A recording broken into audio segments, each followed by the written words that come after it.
outcasts. Welcome to another soulless episode of Insanity Collection. I'm Insanity, also known as the greatest horror show host of all time. I'm proud to bring you today's story. It's about... Wait! Cut! Greatest horror host? I'm not so sure about that, Insanity. I think even your viewers would disagree with that. Is that who I think it is? My outcasts, 'tis John Kyser, the voice of the Crypt Keeper. Welcome to Insanity Collection, John. You've been an inspiration to me since I was 230 years old, and it's an honor to have you on. Fan of my dark and mysterious collection, I take it. First of all, I'd like to say, hello, boils and ghouls. It's great to be here, and I hope to have a hack of a time hanging out with you all. I thought I'd lend a hand and introduce this week's episode.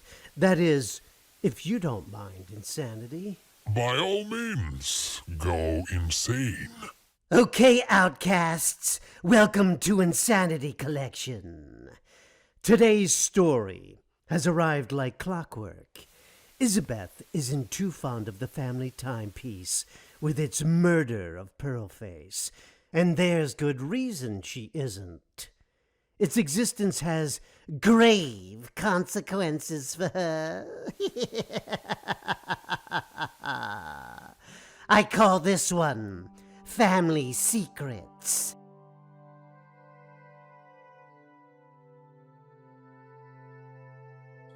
The clock stood in the hall. One of the truly magnificent pieces of the Walter family's estate. The clock was made of heavy mahogany and showcased a large mother-of-pearl face with hands of sculpted bronze.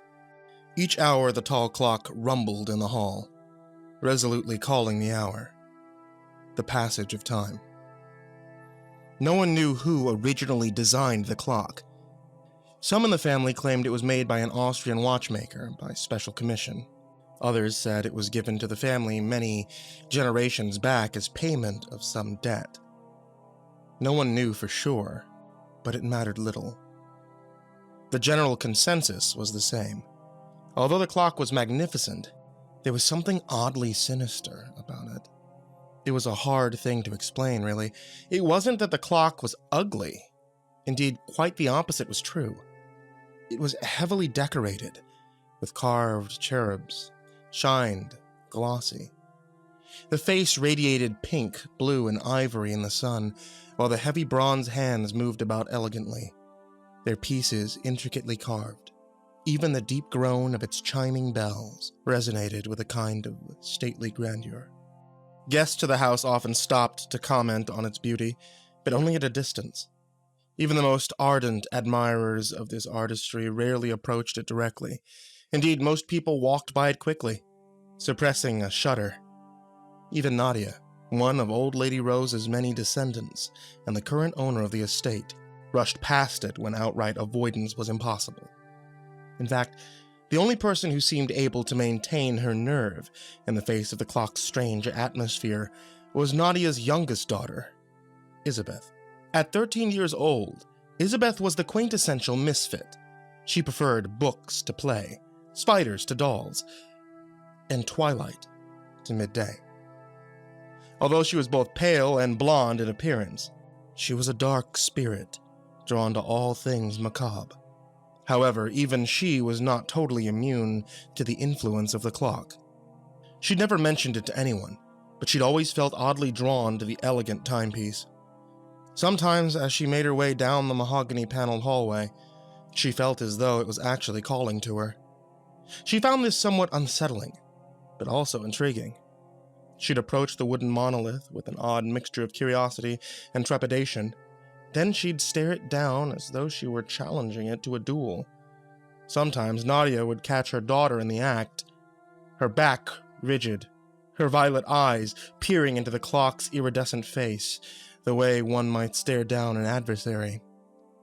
Nadia was never quite sure what to make of it. "What on earth are you doing, my dear?" her mother would ask. "The clock. It watches me," is all Isabeth would reply. Nadia was always left standing, awkwardly, in the shadowy hall. After her daughter had gone, she would approach the clock gingerly, trying to feel what Isabeth had felt. But she could never feel anything but the vague uneasiness. Things took an odd turn when suddenly the nightmares began. Each night at 3 a.m., Isabeth would awaken, screaming. It was a blood-curdling scream, the kind that caused one to freeze upright in bed, unable to move. Servants inevitably rushed in to assist her. They always found her in the same posture, in a tight ball under the covers, face on knees. When she was extracted from her sheets, she always seemed oddly surprised, as though she'd been set free from a terrible trap. Then she'd roll over and go right back to sleep, as though nothing at all had happened. This went on for a fortnight. Various attempts were made to explain the sudden appearance of the nightmares, but no solution could be found. When queried, Isabeth could never really recall what happened to cause her to scream, but she felt vaguely that it was somehow connected with the front hall and the clock. After 2 weeks of disturbed sleep, Nadia became desperate. The staff looked half dead, and she was at her wit's end. Determined to find a solution, Nadia decided that since Isabeth seemed bothered by the clock, perhaps she should try having it removed for a while. She called some friends at the local antiques dealership and asked them if they'd be willing to keep the clock for a spell. They reluctantly agreed. After all, who would want to take on protection of an expensive heirloom? Removing the clock was a massive undertaking, but in the end, Nadia was glad she'd gone through with the operation. Almost immediately, the screaming stopped. Indeed, Isabeth slept soundly for another fortnight. After 2 weeks of peace, Nadia was on the verge of declaring the whole experiment a rousing success. However, she soon discovered that she need not have been so bold. On the 14th night, instead of screaming, Isabeth rose at precisely 3 a.m. In a dreamlike state, she walked out of her room, down the upper hallway, down 2 sets of stairs, past the landing, through the gallery, all the way to the front hall where the clock once stood. There she stood, absolutely still for about 10 minutes, and then, as if someone had snapped his fingers, she'd awakened, startled and confused. This was all discovered through pure chance. A servant had risen to get a glass of water because she couldn't sleep. When she entered the front hall, she saw Isabeth standing there in her nightdress. Then while she watched, Isabeth seemed to stir and look around. It was clear the girl had no idea why she was in the front hall. The same set of events transpired on the following evening. This went on for another 2 weeks. And that's when Isabeth began to see the girl. At first she was small, clear light, strangely fog-like and murky. However, as time passed, she became more and more distinct. The first time it happened, Isabeth didn't know whether she should stay and observe the strange apparition or run, screaming from the hall in terror. She chose the former, much to the relief of the rest of the household. This went on for some time, the walking, the waking, and the seeing of the bizarre glowing girl in the hall. However, it was tolerated because Isabeth didn't seem to mind, and neither did anyone else. No one was being awakened at 3 a.m. No one's sleep was being disturbed, and Isabeth rarely spoke of it. Indeed, a kind of routine developed. The only thing that seemed to change was Isabeth's location. Sometimes she was directly across from the clock. Other times she was kitty-corner from it. Sometimes she was down the hall farther. It became a game among the servants to bet on where she would turn up from one night to the next. Indeed, the serving staff drew lots each evening to determine whose sleep would be disturbed. In most cases, the servant who won would have to rise at 3 a.m. and take a peek over the banister to see where she was. The following morning, the staff member would report Isabeth's location on the previous night, and payouts would be made. One December night, Susan, the pantry maid, drew the shortest straw. However, her room was on a different part of the house than most of the serving staff because her room was located right next to the kitchen. This is why when Susan came to the front hall, she was able to see not only Isabeth, but also the little ghost. Isabeth had awakened several minutes before Susan's arrival, and therefore had heard her approach. Isabeth turned to look at Susan, but the maid seemed not to see Isabeth at all. She was completely mesmerized by the shimmering light, glowing softly at the base of the wall where the clock once stood. Isabeth was completely unmoved by the sight of the ghost in the hall. She'd seen it for weeks. Instead, she looked at Susan and asked, "What are you doing up?" "Who is that?" pointed Susan, ignoring the question. "The girl," Isabeth answered, quite naturally. "She comes every night." "Does she always look like that?" Susan moved closer, calmed by Isabeth's seemed indifference. She studied the strange apparition, unable to take her eyes from the figure of the ghostly little girl who sat with her face down and her knees drawn up. "Yes, she's always in that position. I don't know why." Isabeth shrugged. "She seems sad." "Does she move?" Susan took another step forward. "Does she speak?" "I've never tried to speak to her," Isabeth replied. "All I know is she doesn't move, and she never looks at me." "I wonder if she'd speak to you if you addressed her. She must be here for a reason, mustn't she? I mean, if you don't just camp out each night in a drafty hallway for no reason, do you?" Susan reasoned. "I don't know." Isabeth shrugged again. "It's not as though she can feel the chill." "For shame," Susan said quickly, chastising her in a harsh whisper. "You know not what she feels." "True, but neither do you," Isabeth challenged. I suppose that's true enough," Susan admitted. A brief silence followed before she spoke again. "It is odd, though, her sitting there like that." "I feel like she's here for a reason, but I don't know what it is. Like she has something important to say, but she doesn't speak." "Maybe you should try speaking to her," Susan suggested. "I don't think she'd speak with someone else here." "I'm not sure why." "Well, maybe I should go back to bed then," Susan whispered before attempting to tiptoe away. Just then, the glowing figure faded into brightness and disappeared. "She's gone," Susan breathed, walking forward suddenly. "Aye, she does that. She's only here for a short while," Isabeth answered nonchalantly. "I wonder where she goes," Susan said, not really expecting the answer. "I've often wondered why she suddenly started appearing. The clock was always there before, wasn't it? It's odd. I used to walk down this hall after dark all the time, but I never saw her. Until recently," Isabeth replied. Susan grew brave and moved closer to the wall. On a whim, she began running her hand through the air near the place where the spectral girl once sat. She glanced absently at Isabeth and noted the girl's confused expression. Slightly ashamed, Susan began tapping on the wainscoting instead. She wasn't even sure what she was looking for, really, except some clue as to where the ghost might have come from, or where she might have gone. At one point, as she patted an area on the wall, she was startled by the strangely hollow sound that emanated from it. "I wonder what that is," Susan murmured. "What do you mean?" Isabel saw the look of wonder on Susan's features. "Is there something there?"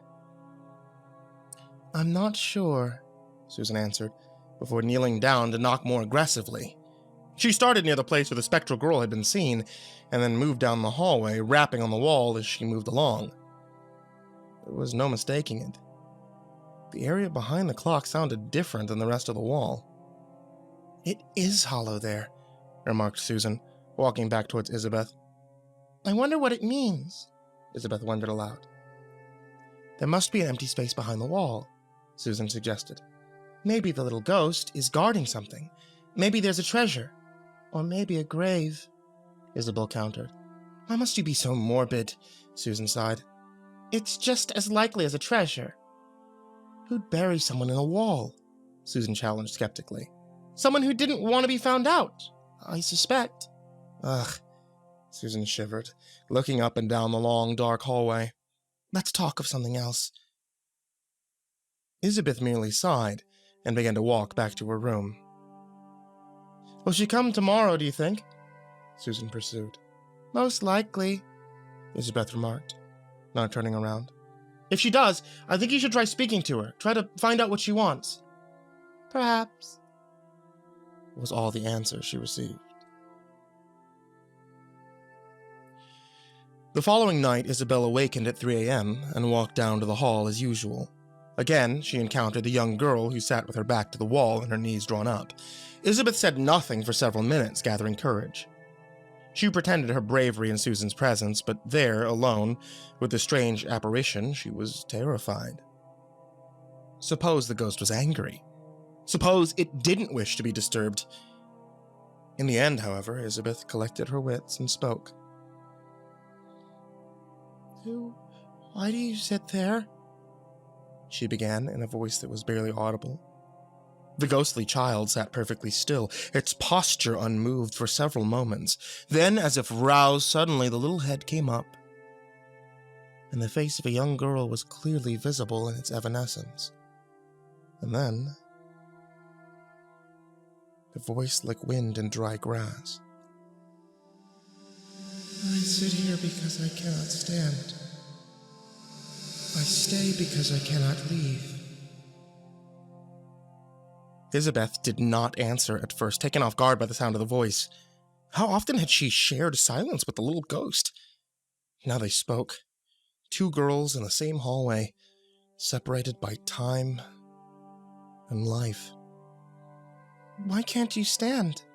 Isabeth asked finally. And why can you not leave? I stay because I cannot leave. I sit because I cannot stand. The girl repeated. Never one to be sentimental, Isabeth dove into her questioning, determined to get to the bottom of the child's sudden appearance. Well, how long have you been sitting there? I cannot tell how long I've been here, behind this clock. It counts away the hours. Day, night, and night, and day. I hear the hours fly away.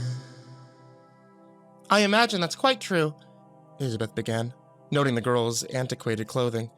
But you can't have heard the clock much lately. I know because we've had it removed. It's unsettled me so. And what now? Asked the ghost. What do you mean? Are you settled? Pursued the ghost. Isabeth paused at this.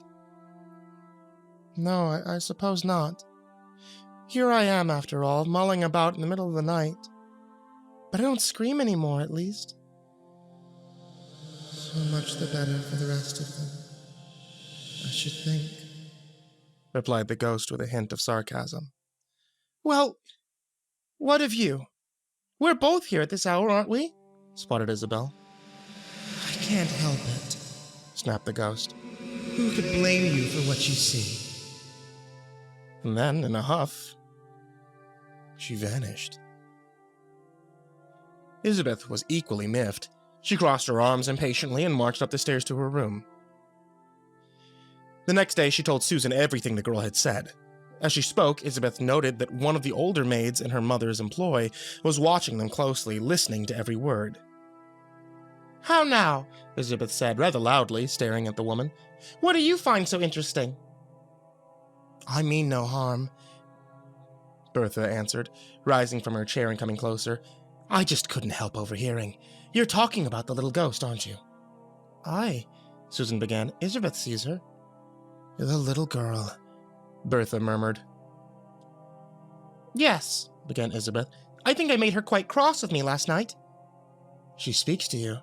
Bertha seemed surprised at this. Yes, Isabeth answered matter-of-factly. I've never spoken to her, but I too have seen her, Bertha began. Years ago, when I was a girl like you. I think she only appears to young girls, girls about her age who come into the hall when the clock's gone. When did you see her? Asked Susan. Oh, Bertha chuckled. Many years ago now. My mother worked in a laundry back then. I was maybe 12 or 13 at the time. I remember the clock was being repaired and had to be taken out. It was a rare thing, I recall. A clock that heavy isn't easy to move, you know. Bertha paused, recalling events. I remember I woke one night, came downstairs, and I saw her sitting there. When I asked my mother about her, she hushed me, told me to never speak of it. She was very superstitious. But I was a curious girl. When I could get no answers from her, I asked one of the other servants. It was Miss Watkins, the scullery maid, who finally told me who she was. Well, what did she say? Asked Susan. She told me a dismal story, Bertha began, and I'm not even sure I have the right of it. Miss Watkins heard it secondhand. It's a very old story. She paused, gaining momentum, and then began again to tell the story. She was the daughter of a poor woman in town who came to work in the house. This was in the time of old Lady Rose's mother, Julia, mind you. She was in her prime then, not yet 30, I believe. It was many years ago. Queen Victoria had not been on the throne very long, as I recall. This poor girl was ordinary in every way except that she suffered from a sleep disorder which caused her to walk around when she was sound asleep. Virtually every night she rose from her bed and walked to the halls. After several years, it came to seem normal. No one ever remarked on it anymore. Indeed, the situation became so routine, the girl actually began sleeping in her slippers so that she wouldn't catch a chill from walking on the cold floors at nightfall. What time did she rise? Isabel asked curiously. Oh, I don't know, Bertha shrugged. But very late at night, I think. Just a few hours before dawn. Why? It's at that time she wakes each night, Susan answered, motioning towards Isabeth. 3 o'clock, Isabel remarked. Bertha looked at her for several moments, a kind of sad interest spreading across her features. Aye, so it was with her. She rose, and no one paid it much mind. It became routine, the way a thing will, given enough time. The situation was never cause for alarm because everyone in the house knew about her condition. However, things turned tragic one winter's night. It was right before Christmas. At that time, Christmas trees were novelty items enjoyed by wealthy. They were therefore displayed in places of great prominence. That's why the front hall was chosen. The location offered not only a wide open space for lights and decorations, but also in close proximity to the marble fireplace where the stockings were hung. Well, on Christmas Eve of that year, some thieves broke in, most likely drawn by the prospect of holiday gifts waiting there.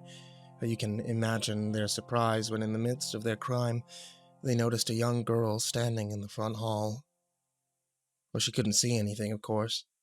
She was just standing there asleep. But these thieves would have no knowledge of her strange condition. They would have assumed that she caught them in the act. No one is sure what happened next, but it was widely suspected that foul play occurred. One of her slippers was actually found in the snow several miles from here. Some assumed she was kidnapped, while others were sure she'd been killed and the body disposed of somehow. I'm not sure when the ghost first appeared, but it must have been several years later when the clock was removed from the front hall again. She's only visible when the clock is removed, you understand. It's said that she always appears in that place where the tragedy occurred. Terrible, murmured Susan. Why do you suppose she's always sitting with her head down? Asked Isabeth. No one knows, remarked Bertha. She said that she could neither stand nor leave, asked Isabeth. Is that what she told you? Bertha inquired. Aye, Susan interjected. She repeated it according to Isabeth. It is odd. True. 'Tis strange, Susan stated. Clearly there's a mystery in all of this. Well, there's nothing else for it. You'll have to speak to her again, Isabeth, Bertha remarked. There's no other way. That night as before, Isabeth rose at 3 a.m. and walked down into the hall. The phantom girl sat back against the wall just as before. A soft white light emanated from her in the darkness. It was both comforting and eerie. Bravely, Isabeth addressed the girl again. Why do you sit there? She asked. I sit because I cannot stand. I stay because I cannot leave, replied the ghost. Why are you not visible when the clock is in its proper place? The clock is more than just a clock. It hides the spot. What spot? Asked Isabeth. A stain? The clock. You cannot see. It hides the place that hideth me. You make no sense at all, Isabeth fumed with impatience. You speak in riddles. Speak plainly. The clock. You cannot see. It hides the place that hideth me, the ghost repeated. Isabeth merely shook her head, confused. She paced the floor for several minutes, trying to make sense of the ghost's riddles. In time, the apparition disappeared completely, and Isabeth found herself alone in the hall once more. The next morning, she told Susan all that she heard. Susan considered the ghost's riddles, shaking her head frequently. Suddenly, her face went white. She sat forward in her chair, her hand covering her mouth. Mercy, it can't be, she began. Who? Isabeth peered into the woman's face curiously. She said the clock hides the place that hides her. Old Bertha said the girl's slipper was found miles from here, but that was just her slipper. The girl isn't gone. Don't you see? She's still here. You mean? Isabeth released the breath she was holding. I mean the clock. It hides where she is. Susan looked Isabeth in the eyes meaningfully. She's still there. In the wall. Who would do such a thing? Isabeth exploded. Aye, indeed. Who would hide a little girl in a wall? And how would they get away with it? Isabeth paused, realizing the rudeness in her next question. I mean, wouldn't it smell? How is it not discovered? I don't know. Susan's head moved side to side very slowly. They sat quite still for several moments before Susan seemed to come to life. She took Isabeth's hand and looked into her face almost imploringly. Yet, ye know what ye must do, aye? Tonight you must ask her. You must confirm it. If she says it is so, what we think, then we must open the wall, Isabeth answered flatly, as though there could be no argument. Aye, Susan nodded. She's been in there long enough. At 3 a.m., Isabeth opened her eyes and found herself once again in the front hall across from the wall where the clock once stood. Within moments, she saw the little ghost appear opposite her. Isabeth began in the usual way. Why do you sit there? She asked. I sit because I cannot stand.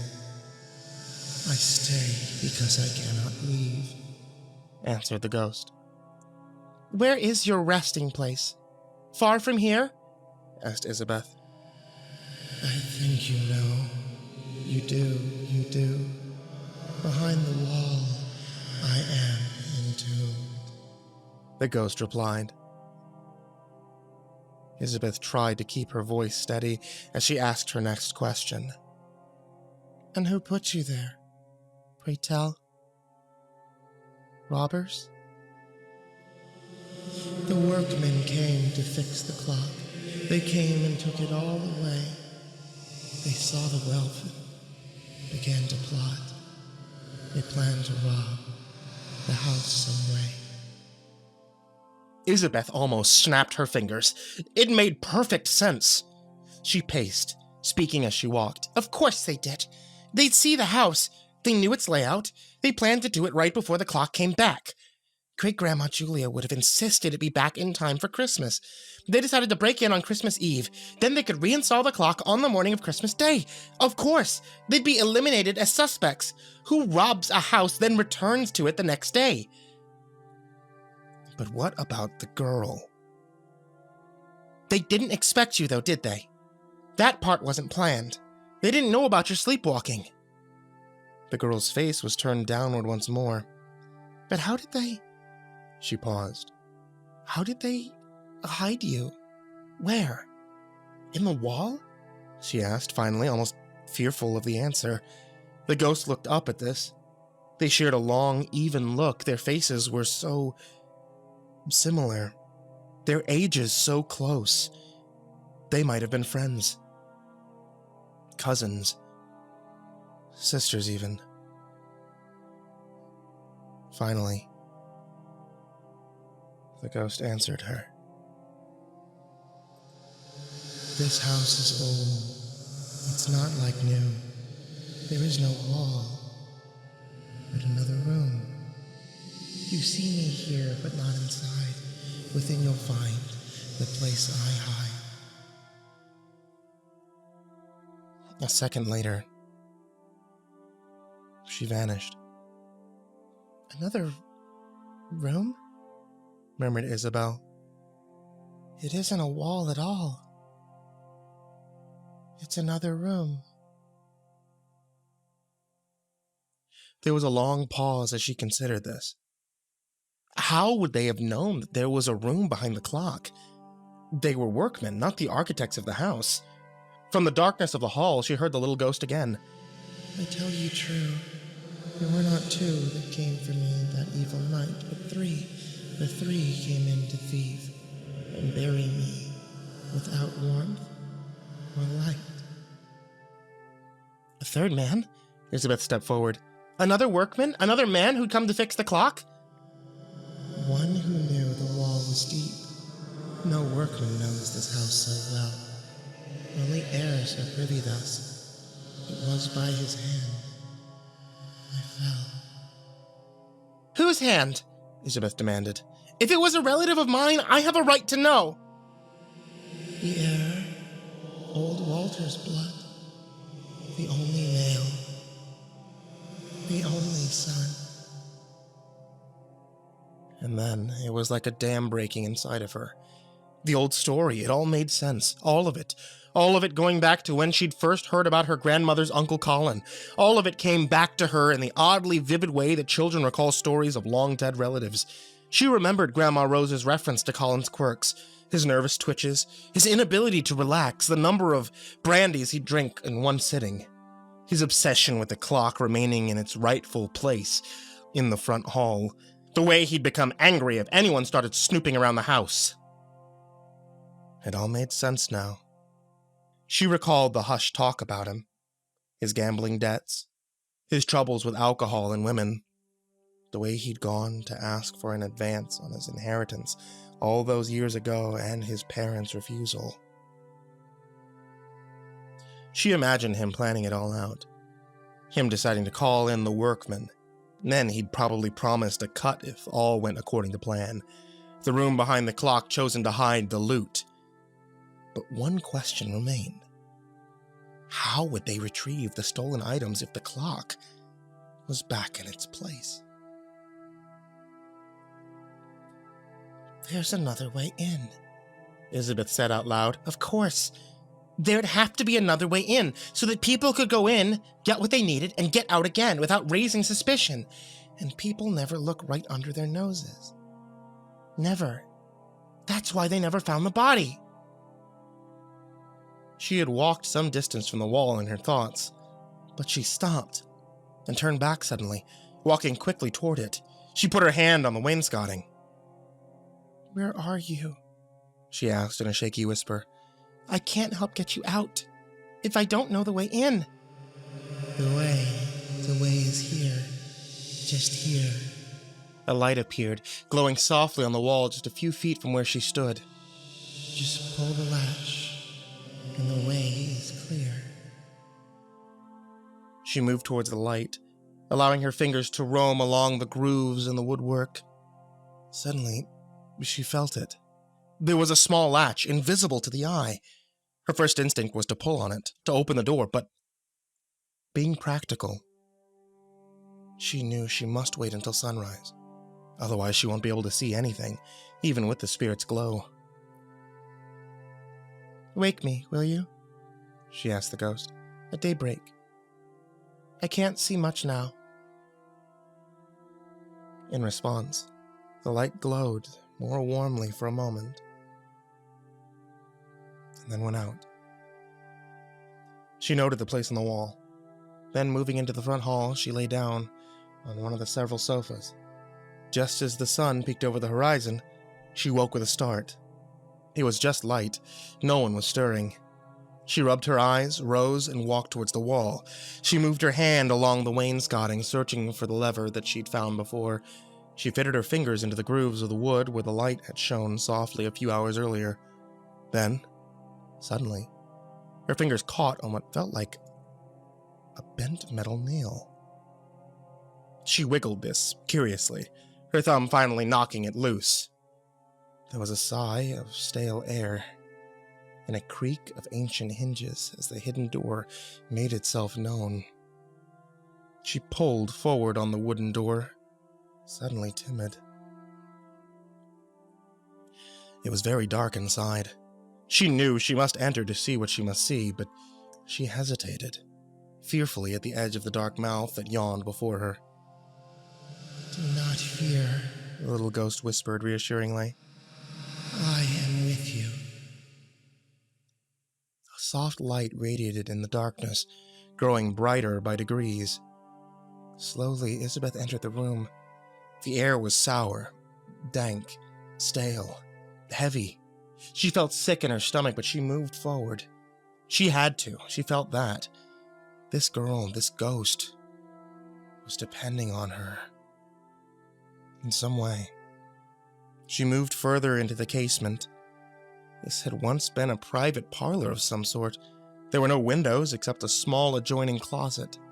There were plaster walls covered in fabric with wainscoting underneath. There were several small couches, a mahogany table, and a trunk pressed against one wall. A trunk. Normally, an item like a trunk would have gone completely unnoticed. She would have scanned the room and made no note of such a thing, but there, in this room, the trunk took on a dark, oddly sinister quality. The words of the little ghost etched in her consciousness suddenly. "I sit because I cannot stand. I stay because I cannot leave." A key lay on top of the trunk. Isabeth moved forward and took the key between her fingers. She contemplated its significance, what it could mean.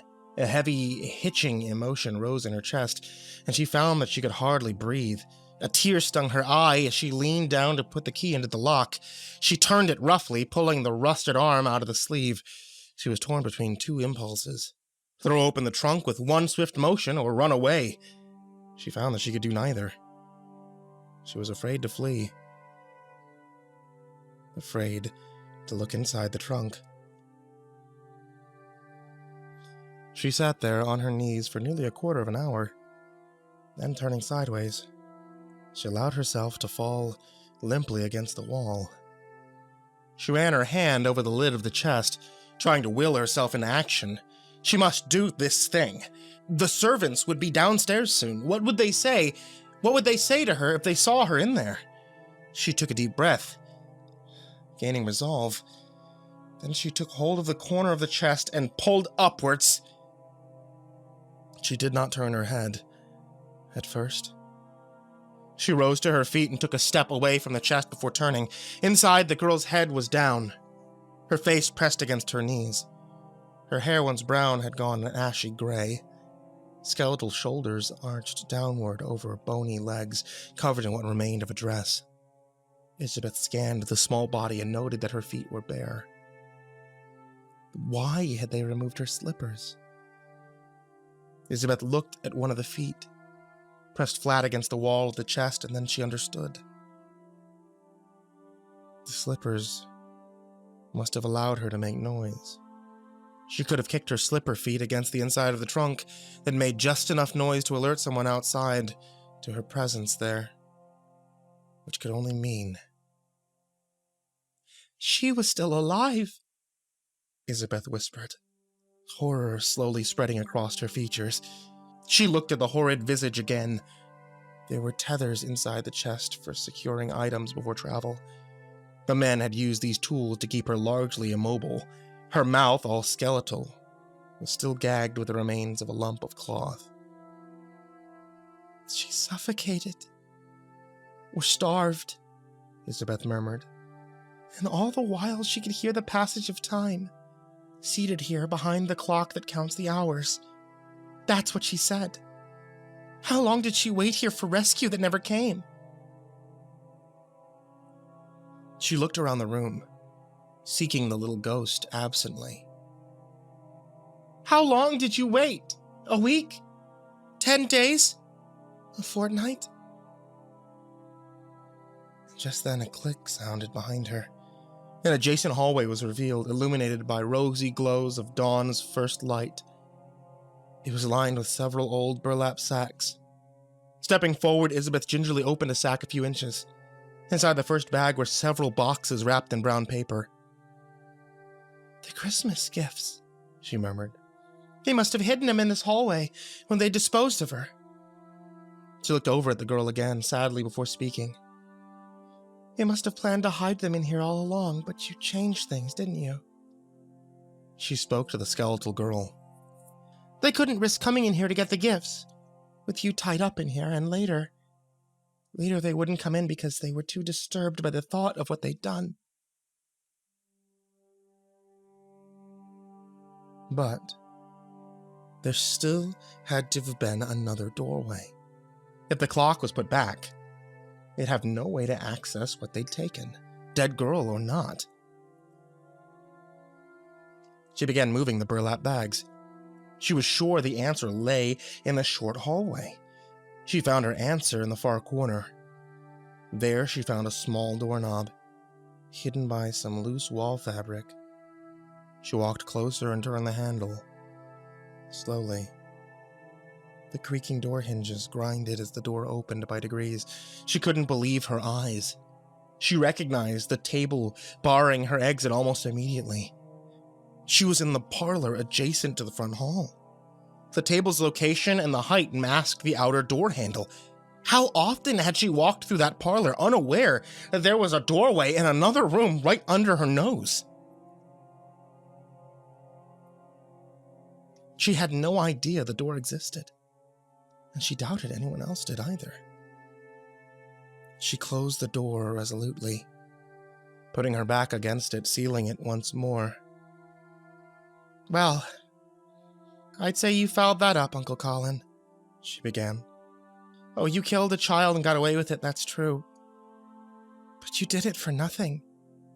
You never got your hands on any of the treasure either. Poetic justice, I'd say. She would tell Susan everything. It would be soon, she was sure. Isabeth walked through the short hallway into the main part of the hidden room again. Out of habit, she scanned it, finding a small clock laying face up on the table. She walked toward it, noting its cracked face. It must have been knocked down in the struggle, she mused. The time on the cracked face read 3 o'clock. A great heavy thing rose in Isabeth's chest as she gazed at the clock's face. So many years trapped inside. "But you're free now," she announced through her tears. Elizabeth made her way towards the door and stepped out into the front hall again. She paused briefly, turning one last time. "You need not sit, for you can stand. You need not stay, for you can leave." Then, smiling, she turned on her heels and went to wake Susan. Elizabeth couldn't be sure, but she thought she heard the jingle of laughter as she made her way up the stairs. The morning sun made its way through the curtains as winter dawn came on fully. It was time to get up.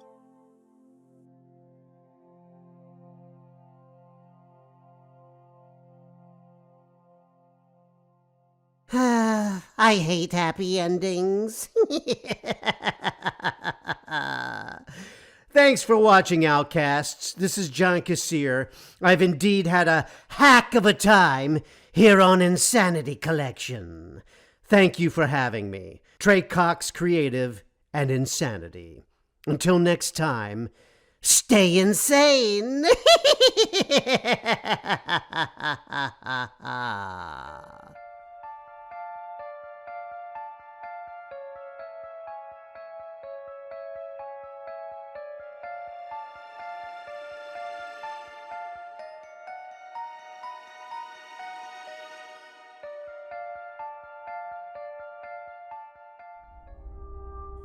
It took me nearly 3 months to build this mansion of a treehouse for my daughter. It had slides and swings, windows and doors, ladders and steps. It had it all. Shit, I even insulated it and had power outlets, heating and cooling. The monstrous structure was a beautiful mix between a full-fledged apartment and a McDonald's play place. I was incredibly proud of it. But I must say that it fully solidified the truth in her words whenever my wife told me that I sometimes way overdo things. Truth be told, it only made her more right since our daughter was only 4 years old.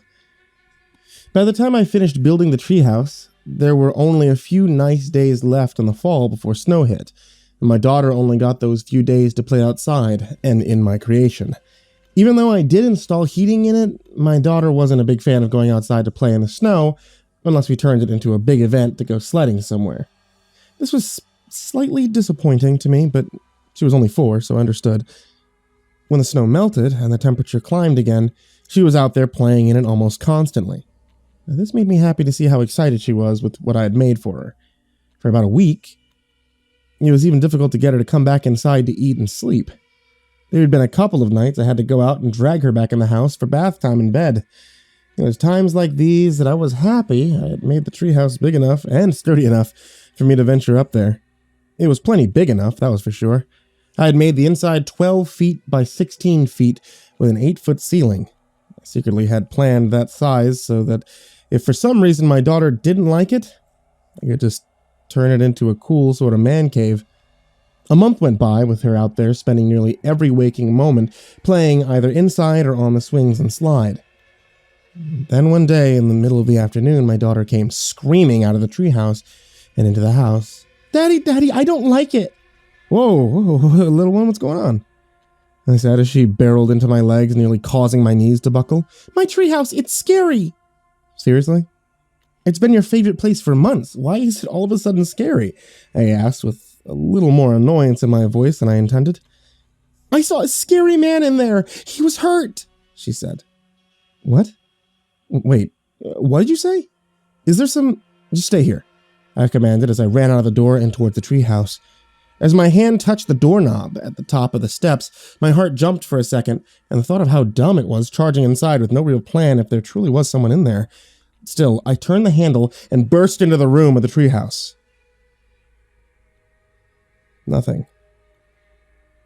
Various toys and Barbies on the floor, a kitty couch, and a couple small beanbag chairs were the only thing in the room.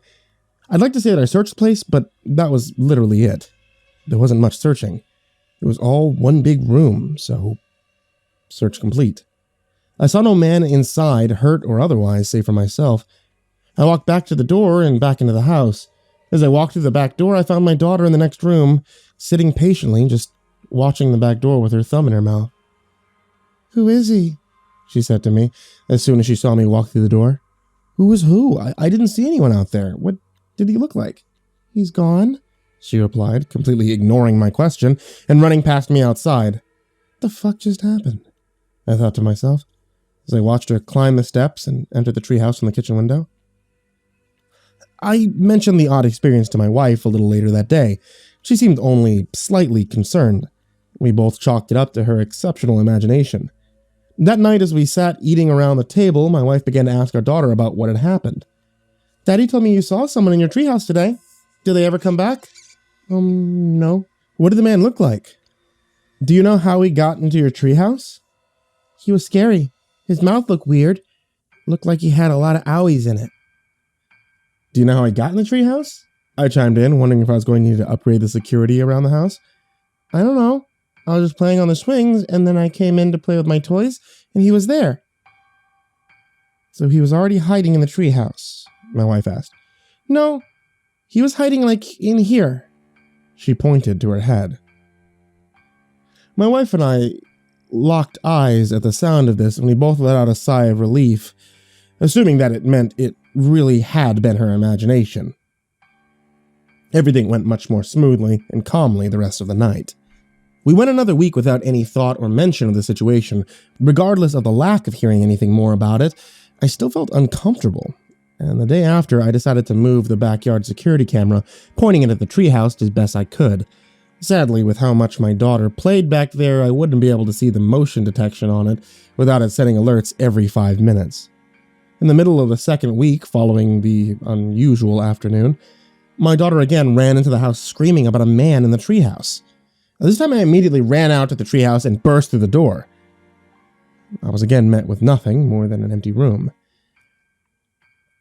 Frustrated and annoyed at the situation, I turned and began to leave the treehouse. Just as I passed through the doorway, behind me I heard a crack and a thud as if something had been knocked over or broken. I spun around, and looking through the doorway from outside the treehouse, I saw nothing. I thought to walk back in and check a second time. I really wish I hadn't. As my foot crossed the threshold of the door back into the treehouse, everything changed. The light from the sun coming through the windows vanished. Rusted steel and concrete surrounded me, and everything was bathed in an ominous, deep red glow. An overhead light flickered and popped, giving me only quick random glimpses of the horror I was now surrounded by. Nearly every surface looked like it had been coated in a thick layer of sticky, half-coagulated blood. Chains hung from the ceiling and ended with the same hooks you could imagine at a slaughterhouse. A rusted steel table sat against the wall with various crude rusted tools on it. The place sort of looked like an abandoned warehouse or meat locker of some sort. A clang rang out behind me, and I turned around, half expecting to see the doorway out into my backyard. I didn't see the door I was hoping for, but I did see a massive man, nearly 7 foot tall, and looked to be solid muscle. He was shirtless but covered in scars. With the dim and flickering light, I couldn't tell if he was completely covered head to toe in dried blood. The lips of the Goliath were missing, and its teeth had been ripped out and replaced with rusted nails, screws, and razor blades, crudely inserted at odd angles into his gums, and blood seemed to constantly run from the nightmarish dental work. A giant scar ran from his face, and large stitches using what looked like thick yarn or twine drenched in blood held both the scar and one of its eyes closed. A large man raised its arms out to its sides, and I noticed that huge nails and screws were also sticking out of his skin in random locations. Blood dripped from each place a nail or screw had been protruding from his skin. He lowered his head as his arms became stretched out fully from his shoulders, and let out a strained and wheezing attempt at a yell. I guess its vocal cords had either been severely damaged or removed. I could see rage rise in its one good eye as it began to run towards me. Oh shit. What the fuck? I yelled as I turned and ran as fast as I could. The dim and flickering light caused me to slip and stumble over hooks and chains lying on the floor that I had not noticed before. The man let out another wheezy yell as it chased after me. I screamed and ran, stumbled and rolled, scrambled to my feet, screamed and continued running. I hit the wall clumsily when I tried to look back and see how much the creature gained on me. It was getting closer and closer. I ran and I felt along the wall, just trying to find my way in the nearly perfect dark that I had been surrounded in. The huge behemoth of a man was getting closer. Finally, I found it. A door, a handle, or a crash bar, really. I slammed into it and luckily it burst open and I fell through the doorway. Quickly, I scrambled on my feet as I stood fully up and began to run. I realized I was outside. I was once again in my backyard.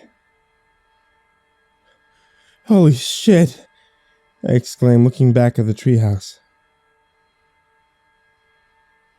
My heart pounding furiously inside of my chest and out of breath. My brain had insurmountable trouble in trying to comprehend what had just happened. Was it a hallucination? Some sort of walking, stress-induced nightmare? I couldn't truly grasp what I had seen or what I had just went through. I walked cautiously back into the house. A constant feel of uneasiness flooded my body. My wife, standing at the back door, saw the look on my face and asked if I had seen anything in the treehouse. I nervously chuckled at her choice of words, but not knowing how to explain, I just told her no, I hadn't. My daughter wanted to go back out the next day, and I refused to let her go out there alone. When we got out there, I stepped through the doorway first, telling my daughter to stand back and wait for a second. Nothing happened. I stood just inside the doorway and let my daughter enter while I scanned the room, looking for anything out of the ordinary. She seemed completely unaffected as she walked in and instantly began playing on the floor with her toys. As I saw this, I decided to merely shrug off my previous experience as my own temporary psychosis. I tried my best not to be an overprotective parent, and I don't believe in the paranormal, but I can't get the images of that afternoon out of my head. It makes me wonder if there is any truth to it, or there truly is something wrong. A few days later, I was standing in the kitchen, loading the dishwasher, and I heard a scream radiate from the backyard. Worried and confused, I looked over to confirm that yes, my daughter was still in the next room playing. Nervous, I opened the back door and began to walk towards the treehouse. From the ground, I called out, not wanting to enter the structure. Hey, is someone in there? I stuttered with anxiety. No reply. Hello? Is anyone up there? The only response was another scream. This one was much less woman in pain and much more guttural demonic beast. What the? I mumbled under my breath, but was interrupted by another scream, this one back to sounding more like a woman in pain. Upset at the idea, I realized I was going to have to go up in there to get any answers. My body trembled as I forced myself up the stairs, my brain screaming at me in reluctance to enter. I held my breath, and I closed my eyes as my hand grasped and turned the handle to the door. I opened it, and after a few seconds, I exhaled and opened my eyes. There was nothing. It was just as my daughter had left it a few days ago. Holy shit. I am losing my mind, I said to myself as I stood there looking through the door and into the essentially empty room. I need to get my shit together. This is getting embarrassing. I turned to walk back into the house, and out of the corner of my eye, I caught something inside the room. I looked back and recognized a small, stuffed, pink squid lying on the floor next to the couch. Damn it, child, I told you not to bring your stuffed animals out here, I said to myself under my breath as I began to walk in to grab it. Again, as I stepped through the doorway, the light faded. The red glow and flickering light returned, and screams bellowed out around me. Excruciating, horrific screams of pain filled the air. I was back in that hellish warehouse once again. My first thought was to run for the door, but looking in that direction, it was gone. The place that held my escape was now nothing but flat, blood-covered concrete walls. Anxiety and fear rose in my throat as another scream flooded the room, and I looked around to find its source. On a table in the middle of the room lay a woman. The giant of a man was on top of her, straddling her. Her chest and ribs had been cut and ripped from her body, exposing her organs. A huge rusted knife was stabbed into the side of her neck, and I had no idea how it was even possible that she was still alive, let alone screaming. The man was taking handfuls of her intestines and pulling them from her body. He was wrapping her organs around himself. He looked towards the sky with his mouth agape, that loud guttural yell vibrating the room, and after a few strokes he would throw the chunks of intestines and other organs across the room. It would splat as it hit walls or floor, and he would grab another handful and rip it from her open chest. Completely frozen in shock at the horrific sight, I watched as the woman's head turned towards me and screamed again. You could see the vacant look of death in her eyes. And just as she looked towards me, a chunk of stomach came flying at me, splattered against the ground near my feet. He grabbed her heart and ripped it from her chest, lifting her entire torso off the table before the arteries snapped and her lifeless body slammed back down. He yelled out again and shot a black tar into the open body cavity that had been the woman's chest, and I nearly passed out from the pure shock and disgust. But instead, I snapped out of my trance and began to run. Not sure where to go. I just knew I had to get out of there, and again, tripping and stumbling over various things on the ground, I found a wall on the opposite side of the room, far from the light. I began to feel around in the total darkness for a door. I heard a yell and turned back, and in the dim light, I saw the Goliath of a man biting into the woman's flesh with his rusted screws and nails for teeth, and then flipped the table over. He yelled it again, and just as it seemed, he started to look for me. I found a door. I pressed and slammed the door, but it just wouldn't open. The failed medical experiment of a man heard my attempt and began towards me. I was panicking. I was slamming harder and harder into the door, still to no avail. It just wouldn't budge. He continued running at me, getting closer and closer, and I took a step away and threw my body into the door, still barely any movement. He got to me and tackled me into it. As we both slammed into it, the impact broke the door free, and we fell through the doorway. It disintegrated and disappeared while I fell backwards down the steps, landing on my back in the grass of my backyard. My body was filled with pain. I slowly got up, staring at the door in utter disbelief. I stood staring for what felt like an eternity before my wife came out and asked me what was wrong. I did my best to explain the horrific images as best I could, and once I was done, she ran back in the house yelling something about having a plan. My wife is the much more superstitious one of the two of us, so she decided to call a friend that would know what to do. I had no idea what was truly going on. Reluctantly, I agreed to have this crystal-wielding hippie witch doctor show up to our house. A few days later, she showed up. I say showed up because after pulling into our driveway, she refused to get out of her car and just called my wife from the driveway. My wife put her phone on speaker so I could hear the conversation.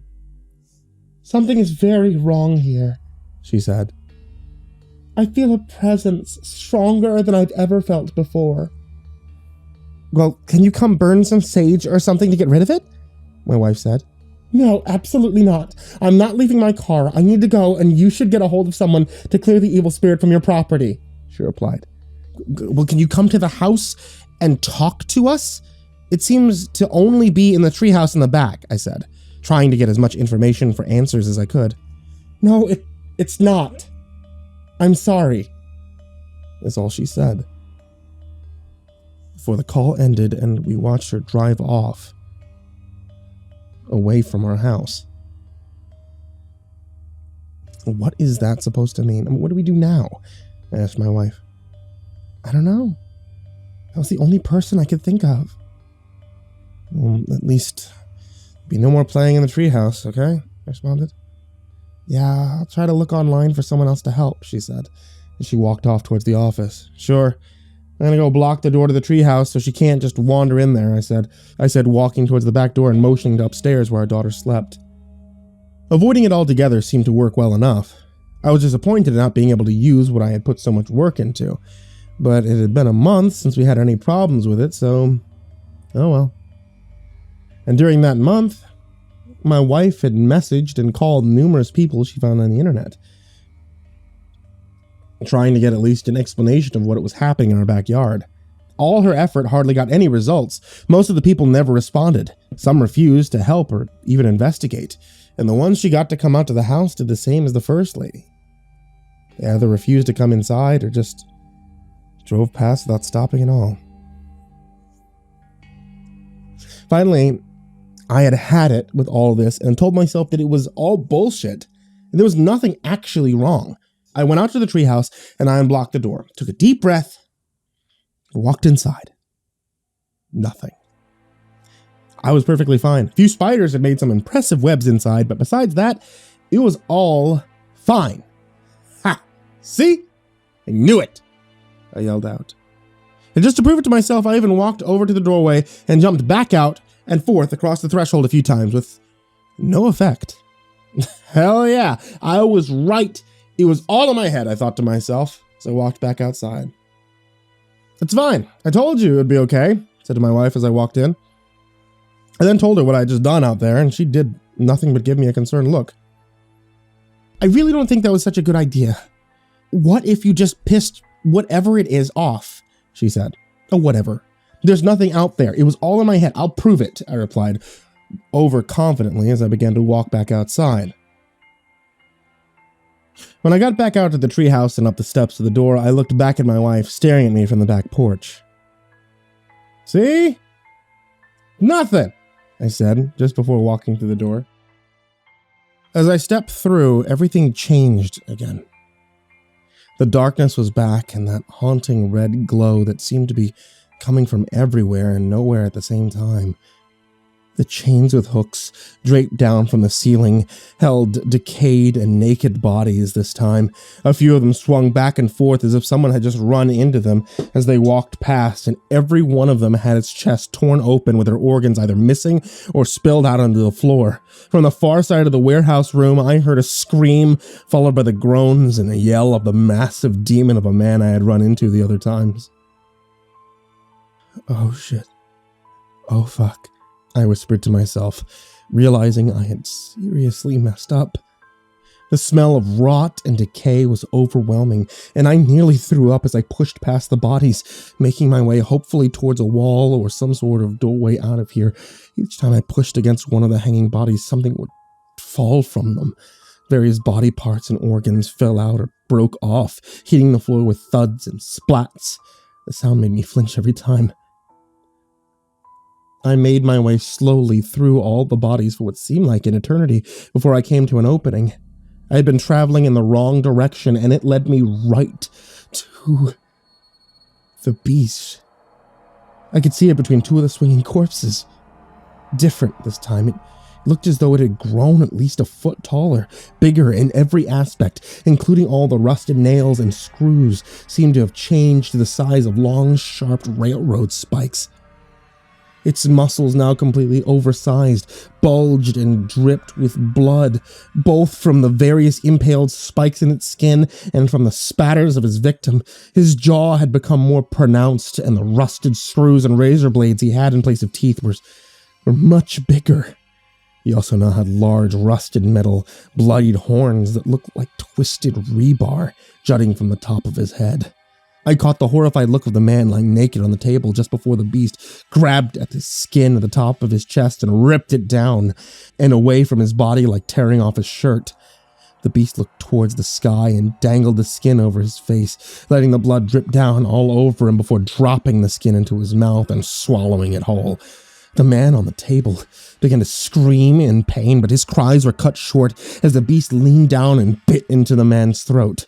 Somehow still alive and alert, all the man could do was sputter blood from the gaping wound where his throat used to be. My heart felt like it was going to burst through my chest. It was beating so hard and so fast, I couldn't hold my eyes open any wider in terror. All I wanted to do was look away and run, but the horror of what I was seeing rooted me to the spot, and I felt paralyzed. The beast roared in the man's face and then began to bellow a deep and haunting sound I can only describe as some sort of demonic laugh. It got louder as it again looked towards the sky, and after a few seconds, it suddenly snapped its head back down and ripped both arms from the man's body at once, sending arcs of blood flying through the air. It threw one arm off into the darkness and took a huge bite of the other before throwing it away. The man, now having no way to make any noise, just sputtered more blood from his throat in response to the pain.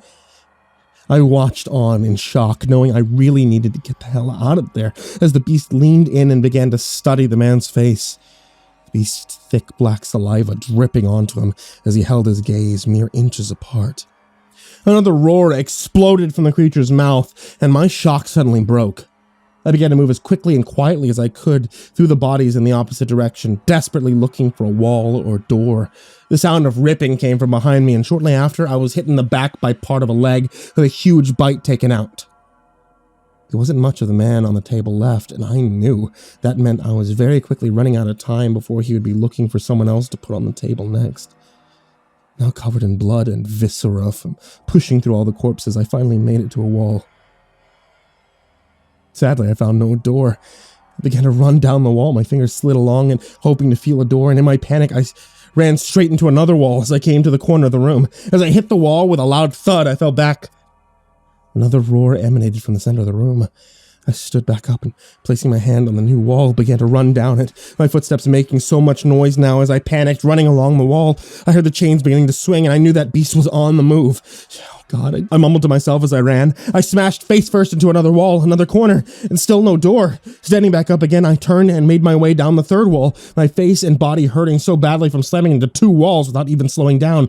As I ached, I ran, my fingers still sliding along the wall. I felt the wall shake, and a roar erupted through the air. The beast must have just slammed into the same wall that I was running into. Not thinking it was even possible, my panic rose even higher, and then I felt it. A door frame. I stopped suddenly, and I felt all around it. It was another crash bar handle, and I stepped back and kicked with all my might at the bar, my heart racing as I began to just barely make it out of the red glowing bodies on chains, swinging at something that was tossing them aside as it came directly for me. I kicked at the crash bar a third time, and the door flew open as if someone had opened it from the other side before my foot made contact. The force of my kick caused me to fall forward and through the suddenly opened door. I came tumbling down the steps of the treehouse and landed in the grass. My wife let out a scream as I came flying through the doorway and ran to me as I hit the ground at the bottom of the steps. What the hell just happened? Why are you covered in blood? Are you okay? Should I call the ambulance? I looked down at my body, and she was right. I was still covered in all the blood and guts that I had picked up, pushing through all the hanging bodies. Fuck this, I exclaimed as my wife helped me to my feet and I hobbled off to the garage. My wife stood at the bottom of the steps staring at the door to the treehouse as I came back from the garage carrying a gas can. I told my wife to move out of the way, and I grabbed the lighter and I started pouring gasoline all over the treehouse as best as I could without stepping inside again. I poured half the can everywhere I could reach, and threw the other half, can and all, through the doorway and into the treehouse. Still not really knowing what was going on, my wife stood in the grass holding a box of matches, and as I returned to her side, I took them all out of her hand. I struck one match, dropped it back in the box. The rest of the matches lit as I threw it up into the top of the steps next to the door. We stood next to each other and watched as the treehouse quickly turned into a raging fireball. It was nearly just a pile of ash and scorched earth before the fire department was called and showed up. When they did arrive, I held them back, making sure that there would be nothing left of the treehouse. That was nearly a year ago now. Grass has grown back over the charred spot in the yard where the treehouse once stood. Fire marshal had lots of questions about what had happened, but I just told him that I must have put in some bad wiring that caused the fire. I don't think anyone would have believed me anyway if I told them what really happened with it and why I did. Been peaceful around the house since it all went down. But my daughter just came running up to me a few minutes ago. She was yelling about a scary man in her toy room. I'll buy her new toys, but I'm going to call the moving company. We're leaving.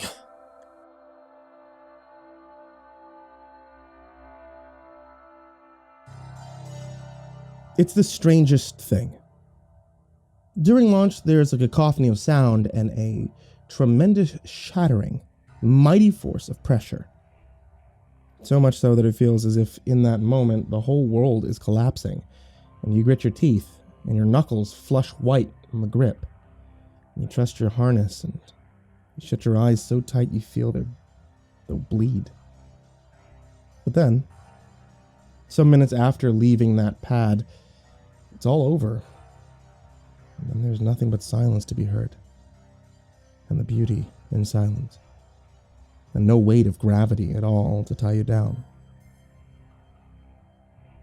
So you turn around as you fly off and see the world of the earth there in your own little window. And you realize, when you look at that sphere of it, that on that sphere is and was everything that is and that has ever happened. And every man and woman and child, and that all the wars and love and songs and stories that ever were fought and cherished and sung and told right there on that little blue marble that you can almost hold between your fingertips. So small it is. I was born and was a child there, right by that ocean, and became a man in a town 1,200 miles away, a distance that from up here represents not more than an inch. It's surreal. Sometimes I'm out here among the stars and I feel the same smallness that's both awesome and terrible in equal measure. But our time on this place is coming to an end, I think. And if that is indeed the case, the earth isn't appreciably more than a womb, and the universe is the world. And so we've only just taken our first of many, many steps out into the depth of it. God only knows what's out there, waiting for us in the deep. I think, too, that very soon we'll get the chance to find out. An anomaly. A gravitational anomaly, yes. And the source of it's right out there, out past the orbit of Jupiter. He pulled up a photograph, and on it you could see the starlight pulled into smears and streaks indicative of a gravitational lens, the bending of space and time. What the hell is it? We don't know yet what it is. That's what you're going to go find out for us, if you want the job. I'd been ecstatic. Of course I wanted the job. I didn't become an astronaut after all to perform menial mechanical tasks around a space station so close to Earth you could nearly brush the atmosphere with your fingertips. As rewarding as the job had been thus far, I joined instead to explore. A gravitational anomaly? A bending in space-time right here in our own backyard. And of all the men and women alive, they had chosen me to see it. My crew and I trained for years for the journey, and all the while we did, NASA was building for us the War Chariot in secret, for the purposes of crossing 600 million miles out into the realm of the gas giants, where this anomaly business resided. It's amazing, isn't it? Frances, a mission specialist on her 4th flight, said, and finally we arrived at the doorstep of the thing. I joined her at the window, and together we stared out at the anomaly, the shifting weight of mass 1 million more miles off, around which starlight from behind curved and oozed and slipped. I concurred. Yeah, it is. Where do you think it came from? That's just the thing. It didn't come from anywhere. We've been watching it for some years now. Doesn't mean it didn't come from somewhere. I concurred again. That's true. I suppose that's what we're here to find out. Warhorse Chariot began to circle the thing, and as it did, the crew got a mighty view of its front side. It was a bizarre formation of space, a depression as described, and growing too. Ruger, another veteran mission specialist, eventually said, "Sir, what if it's a wormhole?" I stopped for a moment with that consideration. I had to admit it hadn't yet crossed my mind, but after nearly a full day of witnessing the heaving and the writhing and twisting of what laid in front of me, I was willing to believe in the existence of more than the textbook standard phenomenons of gravity. And if it is, sir, just in case, why don't we send a signal down into it, see where it goes? I couldn't reason against the suggestion, and so I nodded, and the crew concurred. And so, a short burst of radio was dispatched into the anomaly. We ran over mountainous datasets as we waited, and traded ideas to and fro, and ruminated in the countless possibilities. And then, strange and alien things began to occur. Sir! I flew over to the window yet again. Sir, look! It's opening up! And it was. The anomaly was indeed appearing, at the very least, and if the shape of the starlight behind it was any indication, it opened. What the hell? What is it doing? I don't know. Is it opening up somewhere else? I don't know. Just watch. What began as a depression in space-time soon did indeed deepen into a hole, and then it widened and spread, and soon it wasn't merely reflecting the star's light, it produced its own, a powerful pulse of brilliant and blinding blue. All at once, the crew shielded our eyes and turned away from the light, only peeking back as it faded. God, it's a tunnel. Ruger, you son of a bitch. Francis patted him on the back. So, what's our next move, Cap? Another specialist, a 10-year vet by the name of Jones, had said. You want to dive into the thing? I shook my head. No, we'll stay here and observe for now. You sure? Chance to make history. You want to pass that up? We have no idea what the hell lies on the other side, Jones. Our orders are to observe and collect data for research. He shrugged. And for a time, the crew merely discussed the implications of the discovery. As we did, though, we began to drift forward. It was difficult to notice at first, as the distances involved and the lack of stationary objects nearby made it impossible to eyeball. But the equipment noticed it, and no sooner did we hear the faint beeping than the chariot picked up more and more speed. What the hell? The hell's going on? Are we moving? I don't know. Pilot Fowler was frantically scrambling over the controls. It's not me, sir. What do you mean it's not you? Can you stop the ship? No, I'm trying. But the thrusters aren't even on. Fuel's stable. Is this thing pulling us in? All right, everyone calm down. We'll figure this out. Fowler, can you angle the thrusters away from the direction of the movement? I'll try. As he did, we felt the subtle rumble of fire from those thrusters, and the descent into the anomaly began to slow. But it was a temporary respite. We're slipping again! Fowler flared up the thrusters in bursts, but whenever he did, the anomaly's pull got stronger and overwhelmed their effort in turn. Whatever this thing was, I realized it was able to target its gravitational pull and adjust its intensity as needed, and Warhorse Chariot had no answer. Turn off the thrusters, Fowler, I said.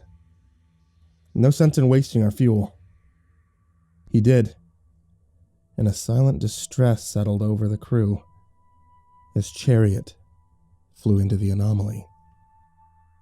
Warhorse Chariot continued its free fall into the mouth of the wormhole.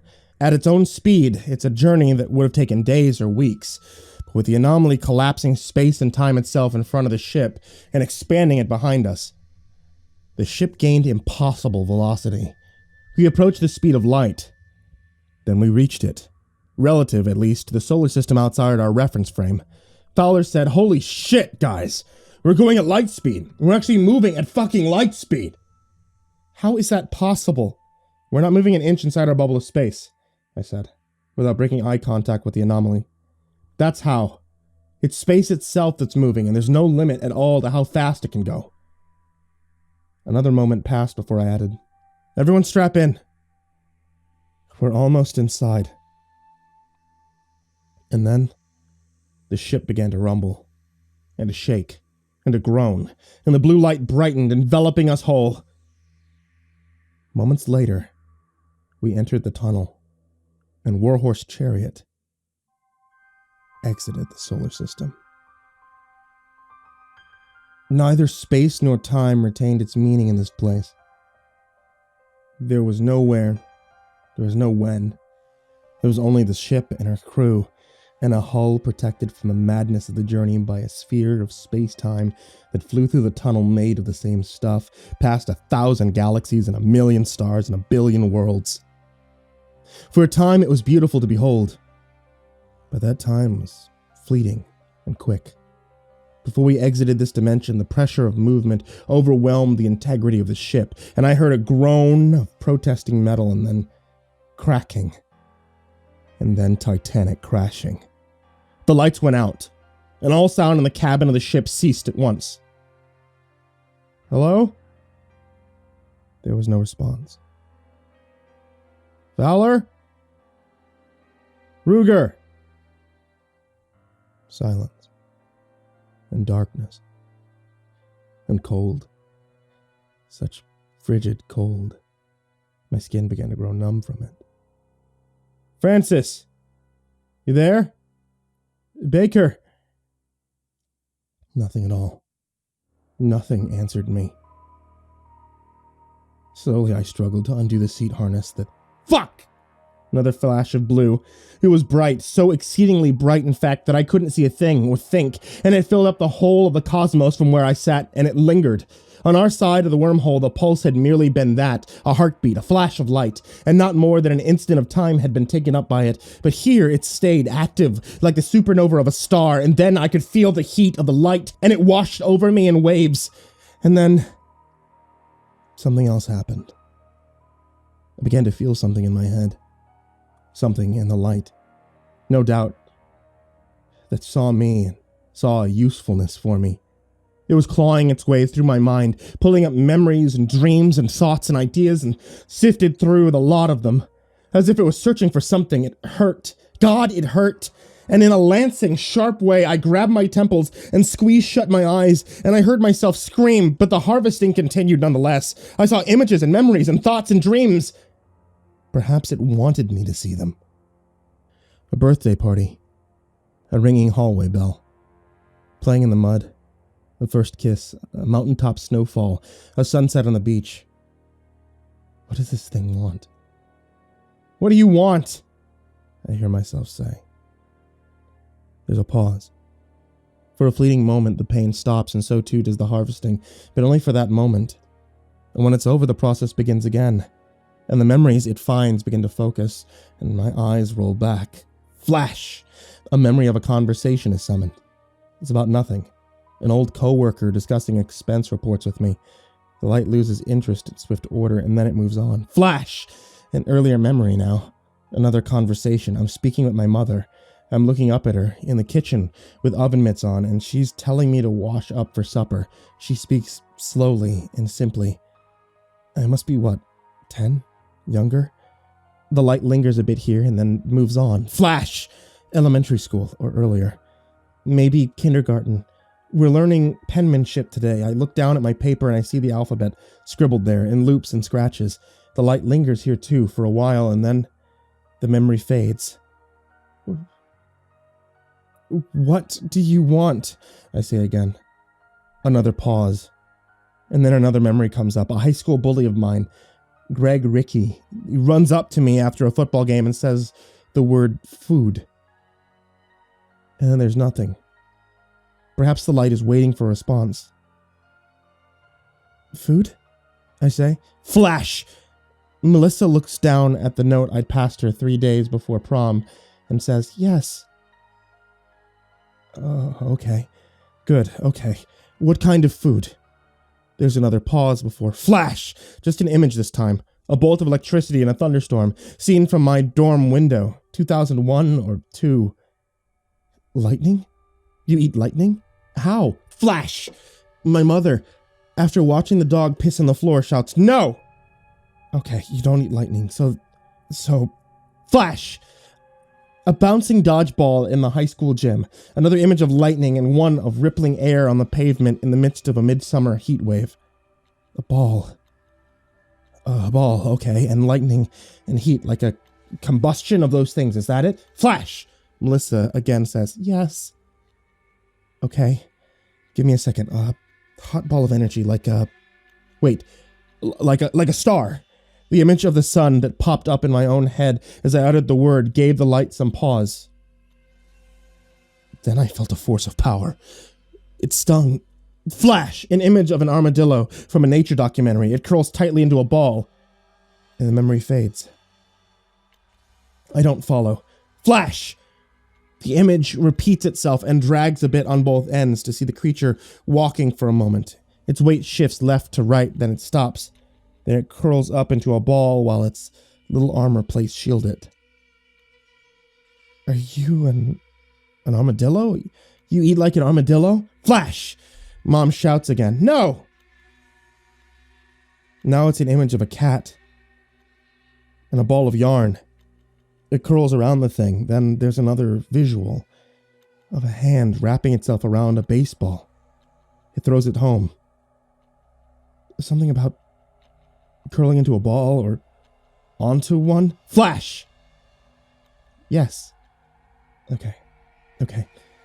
So you're hungry for food. You eat stars by what? Curling onto them? What the fuck is this? Flash! A new image. It's shocking and it's dark. I see the gates of a concentration camp and a pile of corpses and an inmate there gripping the bars of the fence. She's emaciated and desperate, but too sick even to cry for help. Her clothes hang off her limbs in excess. It's the saddest image I've ever seen. What the fuck is that? Flash! The famous photo of an African child with a vulture behind. His stomach is protruding, and even so I can see each one of his ribs through his skin. He has days to live in such a state. Maybe hours. Flash! An image now of a newsreel. A crowd of desperate refugees or citizens of the third world, it's unclear which, clamoring onto a truck with a capital letter U and N painted upon its side in white letters. The man standing atop the bed of it is handing small amounts of food from a container to the crowd.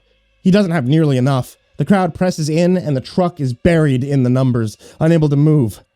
What is this? I don't... Flash! Flash! Flash! Every time the images switch, I saw a new scene as horrible as the last. Okay, you're starving, is that right? Flash! Yes. I'm sorry, I don't know how to help you. There was an explosion of pain behind my left eye. Then I felt nothing but chaos and discord and anger. I sensed that very, very clearly. Burning, twisting, desperate anger, and then flash. An image of bones. Flash! A man screaming for mercy. I doubt he received any. Flash! Armed men throw another man down a hillside and then automatic weapons into his heart. Flash! Flash! Flash! Images rotate in and back out again, and each consecutive depicts a scene of violence and terror and misery and suffering. At last, flash! There's an image of a burning world. My world. The earth, scorched and ruined. Wait. It's not Earth. It's another... It's somewhat different. Another planet. This already happened, didn't it? Flash! Yes. I'm afraid to ask the next inevitable question, but too curious not to. What are you? Flash. A new image entered my mind, this time like the last from the light and not from myself. I saw a memory of a dream playing out before me. A fleet of starships, arrayed up in a concave formation for battle, firing lancing spears of energy into a wormhole. Then the blue light spilled on through it, followed in turn by a mass of alien metal. The ship ramped up the rate of fire and the intensity of it, but they couldn't harm the thing coming through, or so much as it slowed down. Slowly and one by one, as it became clear the advance of the machine could not be stopped, the ships broke formation and began to flee. But they weren't fast enough. The machine, after a time, gained the hot side of the gate and poured on through. With pulsing blasts of light, entire ships disintegrated into ash and nothing more. A capital ship in the formation's middlemost section fired a round of some new form of fire, and the machine took the hit with a wound, but not even that did more than scratch an arm of the thing. That ship met a swift fate like the others. Flash. A scene from the planet, which those things had hailed. There were dead things, alien corpses, Cities aflame, the end of the world. The mighty shadow of an eclipse falls across the scene, and then there's darkness. Flash. From space now I see the thing, and all the magnitudes of its vastness. It's terrible and awesome in equal measure. This machine, and having done away with the resistance that it cast out great arms of metal from a central apparatus that spills from the light and wraps them around the mass of the star there. Then as I watch, a funnel of the star's plasma is sucked out by gravity into the machine, and it begins to feed. Flash. The star is dwindling. Flash. The star is no more. All that now remains in the grasp of the machine is a sphere of hot space. The machine spills its blue light into the depths of the abyss in search of other things to devour. Flash, another world above it, can see the shadow of the machine's arms as it consumes the star. There's no life here to mourn its passing. Flash, another world destroyed. Their starships splintered in orbit, lifeless and useless, and parts of their hulls rammed into the planet's backside. Their attempts to stop the machine has ended in disaster. Flash! The machine gathers those parts and adds them into its mass. Over unspeakable units of time and countless such battles, it has grown large. Too large, in fact, to sustain itself. Ever it searches for more food. Flash! The machine, having destroyed yet another system, shudders and quakes. It's not enough. Flash! Parts of the machine's limbs have gone dark. There's not enough energy, enough food to feed the whole of its mass. It needs more. I can feel its hunger. I can feel the growth of it. Flash! In desperation, and with the last of its energy, the machine warps space-time itself into points and rivers. Doorways are opened up. There's no rhyme and there's no reason. Countless such portals have been ripped into the fabric of the universe, and through them, the machine has poured its light. It's blinding blue, in search of sustenance. Flash. A new image from my mind again. It's from a science textbook, and it's of my own star, the sun. The light from the machine is digging again. Through the dusty corners of my mind, it needs information. It needs it desperately, and here I am. An endless treasure trove of the stuff, more accessible to it than to myself. I can feel memories being ripped free and thrown. A sick day, a movie theater, an astronaut speaking at my school, an Air Force recruit center, and a first flight, and a majesty of speed, a rocket launch, knuckles white on the edge of the harness. A first look at Earth from above. No, fuck you. You can't have that. You can't have that. I live there. I managed to say weakly, stop. From inside my mind, I resist with effort. I pull up my own memories now to throw it in its face, to slow it down. Flash. A coworker approached me again. Hey, Darren, did you get my email? I need those expense reports on Thursday. Yeah, I got you, man. I'll get to it now. Oh, okay.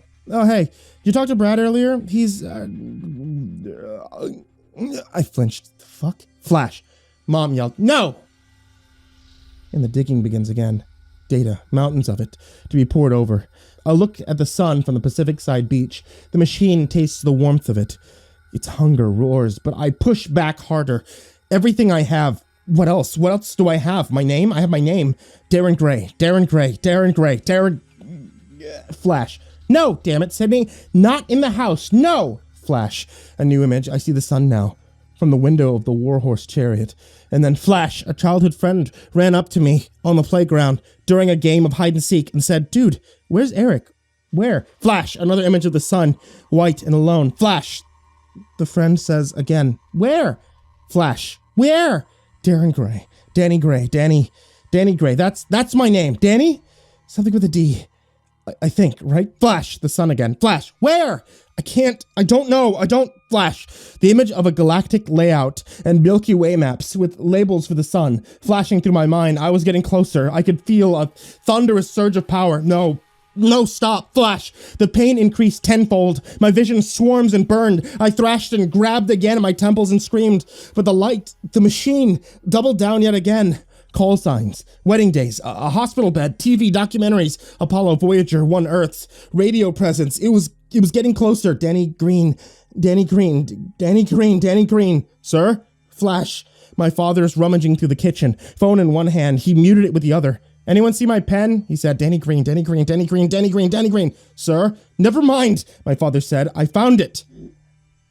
It felt a monstrous, electrifying surge of power, and instantly the light began to fade, and the pain with it, and the sensation of mental invasion.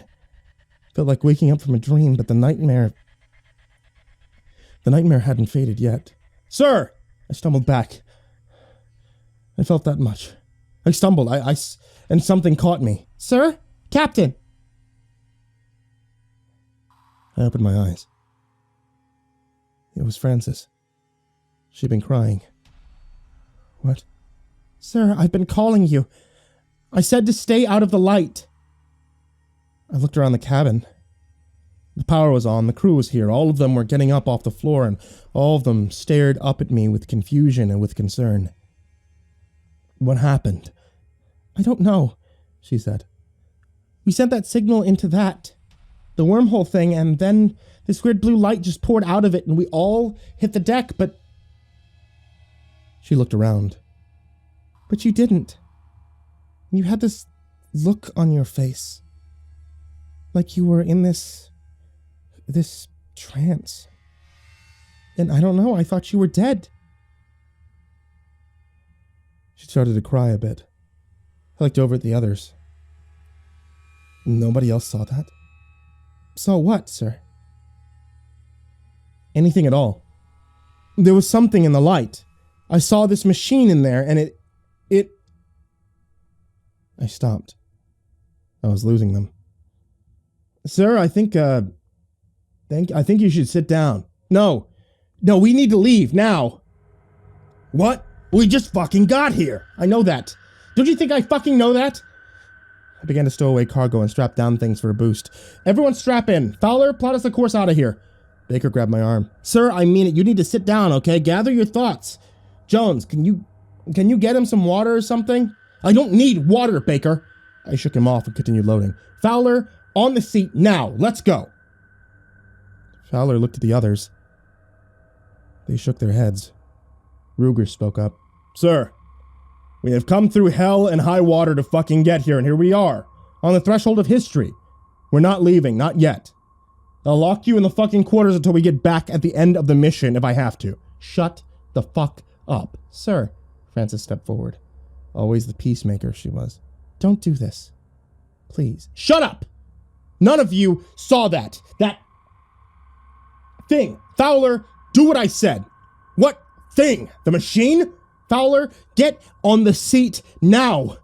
I felt a slamming weight in my midsection. And down I went. Ruger was on top of me. Sir, can't risk you fucking this up for the rest of us. Get the fuck off me! I thrashed and threw all my weight against his. He bucked slightly, and then turned and said, Baker, a hand here. Baker piled on, then Jones, and against their combined weight, I couldn't stand a chance. They hauled me to my feet and began dragging me off to the back. Guys! It was Frances's voice.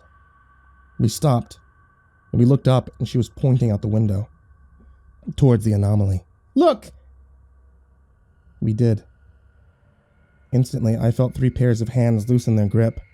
I fell to the floor. What the fuck is that? I wiped a trail of blood from my nose and said, It's here. And the deck of the Warhorse descended into madness. Baker, can we raise NASA from here? I don't know. I could try, but... I mean, what the fuck is that thing? Fowler, you get us out of here? I'm trying, but... Hey, I shouted. Everyone calm down and strap in. Now, Fowler, plot a course for home. Obedience this time was immediate. For a fleeting moment, I heard nothing but the buckle of harnesses and the shuffling of feet and the rumble of thrusters, and the chariot was off, but behind us came the machine, and it did so with utterly shocking speed. I watched it pour on through the widening wormhole, and only then did I appreciate the magnitude of the thing. Shit. Sir, I see it, Fowler. How are we doing? We're moving fast, sir. The ship shook violently as a pulsing blast of blue light rocketed by overhead and nearly vaporized the hull. Shit! The hell was that? It's shooting at us! That's what it was. Another blast. Warhorse Chariot felt its heat and the force of the fire, and the crew nearly spilled out from their harnesses. Come on, baby. Come on, baby. But the ship was too slow. I knew it. Fowler knew it. Baker and Francis and Jones and Ruger, they all knew it too. We shared the intuition, even as we fled, and said nothing, not a word about it. A flash of light, another shudder. I sat down and powered up a computer and began writing this account. A record we won't be able to give in a hearing, and I started it with a description of a home I'll never see again. "Sir," Fowler said, we're slowing down fast." And Ruger, not me, responded. "We know it is," he said. "Sheer gravity of the thing's pulling us in. Ship ain't fast enough, gentlemen." Another flash. Chariot nearly split at the rivets, and for a split second all we could see in the light was nothing at all. I shielded my eyes during the duration before the fade, and kept up my writing. "Orders, sir!" I stopped typing. I stood, and the crew watched the ship slipped into a run. "Turn around." "What?" "Turn the ship around. Fly towards it. If we time it right, then we can take a hit in the blue laser right inside the firing chamber." A hush fell over the crew. They knew what it was. A call to spend their lives in the service of mankind. I looked out at the machine. We had 15 minutes, maybe less, before the full form of its mass exited the wormhole. And so we had just as much time to act. "Sir, are you..." "Do it, feller." Baker spoke up. "It's the right call. We're not escaping. Might as well take it out with us." "It's the right call, Captain." So Warhorse Chariot adjusted its heading for its hunter, and the machine filled up the view of the deck display. And Ruger spoke again. "You all ready to die today, ladies and gents? For king and country?" Francis closed her eyes. Fowler set his jaw.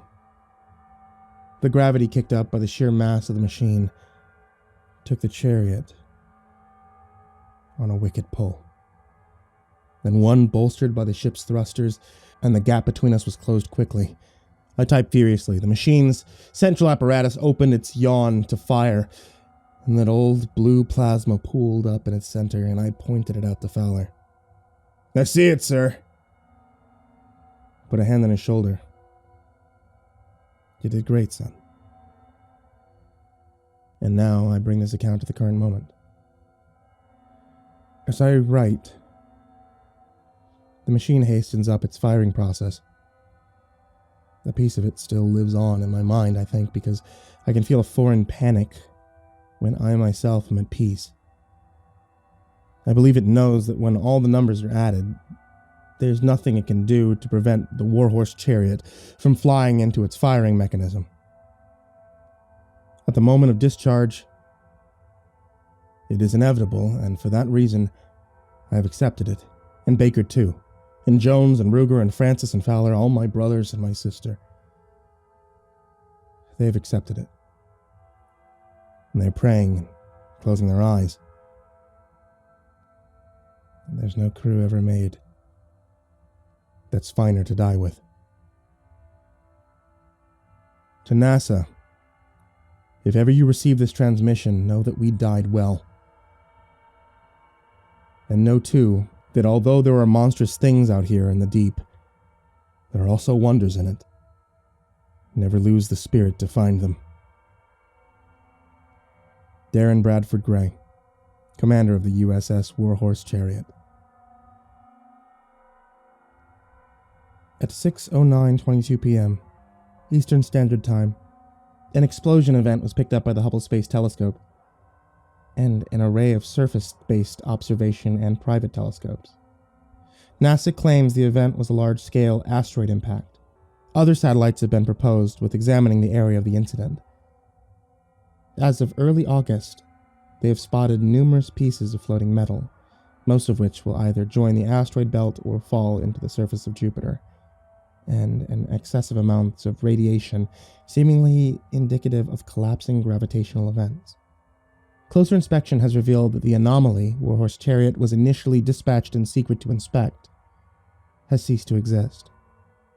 Some private telescope owners, however, have reported an unidentifiable blue light flashing in pulses from exactly this region. NASA has made no official comment as of this time.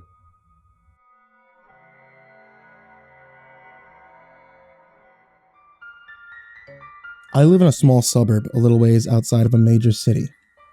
There's really not much else to say about it other than that. There are hundreds of other suburbs just like it in the area, and I can tell you for certain that there's nothing particularly interesting about this place that warrants a visit. It's simply a textbook example of urban sprawl. A place where people live and nothing more. There's only one thing about my neighborhood that I ever found remotely interesting, and that was the old man with the flowers. There was an empty lot on my street just across from my house. There apparently used to be a house there about 30 years ago, but it was demolished for some reason or another, and since then the land has sat undeveloped. It was largely unclear who, if anyone, owned that land. As far as anyone I ever talked to about it could remember, no one's ever seen a for sale sign posted somewhere on the property, anything that might indicate that someone intended to do something with it. It was certainly odd, to say the least. Our neighborhood was far from popular, but any land this close to the city was still prime real estate. It didn't make sense for the plot to sit so untouched for so long. Though to be clear, it wasn't like the land went completely untouched. At least once a week, sometimes even more often, an old man would show up at the empty lot. He'd pull up to the curb in his old but well-maintained truck and start unloading his gardening supplies such as trowels, cultivators, a hoe, even a bag of what appeared to be homemade fertilizer. Once he was unloaded, he sat around planting usually one or several pots of flowers that he brought with him. Usually they were pre-grown, but sometimes he'd plant bulbs and seedlings as well. Under his care, what should have been an empty, overgrown plot was instead a vast field of flowers. No one who currently lives here, as far as I know, has been here long enough to know how long the old man's been gardening there. My parents told me that when they moved into our house about 15 years ago, around that time I was due to be born, the man, who was old even back then, had long started his project and had already filled the empty lot about halfway. Everyone just sort of assumed that he owned the plot, but even if he didn't, it didn't really matter to the residents here. If not for the old man, the lot would have simply been an annoying eyesore. As it was, though, it actually maybe even raised the value of their homes simply by being near it. The picturesque garden is hardly the sort of thing someone might complain about. Ever since I was old enough to really take notice of the old man, I found him rather intriguing. He didn't seem to live anywhere near the area, so why bother coming at all this way, just to garden? Did he perhaps used to live there, or maybe even know who lived there? It seemed likely that he might have some sort of connection to the land. About a year ago, I finally worked up the nerve to talk to him. People in the neighborhood generally seemed to follow an unspoken rule not to bother the man. As far as I could remember, I didn't think I'd ever seen anyone else try to talk to or even approach him. Perhaps they worried that he might stop coming if they bothered him, or maybe there was some other reason I didn't understand at the time. I'm not quite sure. On the day that I decided to approach the man, I found him in the midst of planting what I believed to be marigolds. Noticing my approach, the old man stood and turned to face me. His movements were sure and steady. Seemed to carry little to no trace of his rather advanced age. I admittedly had never gotten a close look at him before, so I took a brief moment to give him a once-over. If I were to describe the overall impression I got from him in one word, I would say he seemed kindly. The knees of his overalls were stained slightly with dirt and grass, but his appearance, other than that, was rather clean and neat. I had half expected him to be annoyed by my interruption. However, upon seeing me, the old man's deeply wrinkled face crinkled up into a wide, cheery grin. The vast majority of my worries melted away. We exchanged the usual polite greetings. He didn't bother to introduce himself, and neither did I. While this was the first time we'd spoken, it wasn't like it was the first time we'd seen each other. I did live right across the street from his garden, after all.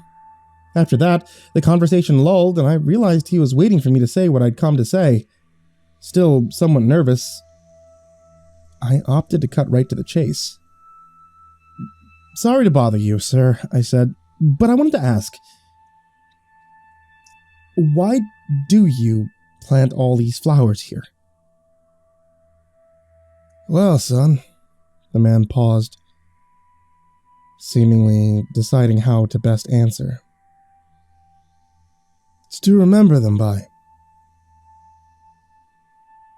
The man smiled once more, his grin carrying a slight hint of sadness, before he turned away from me and returned to his work.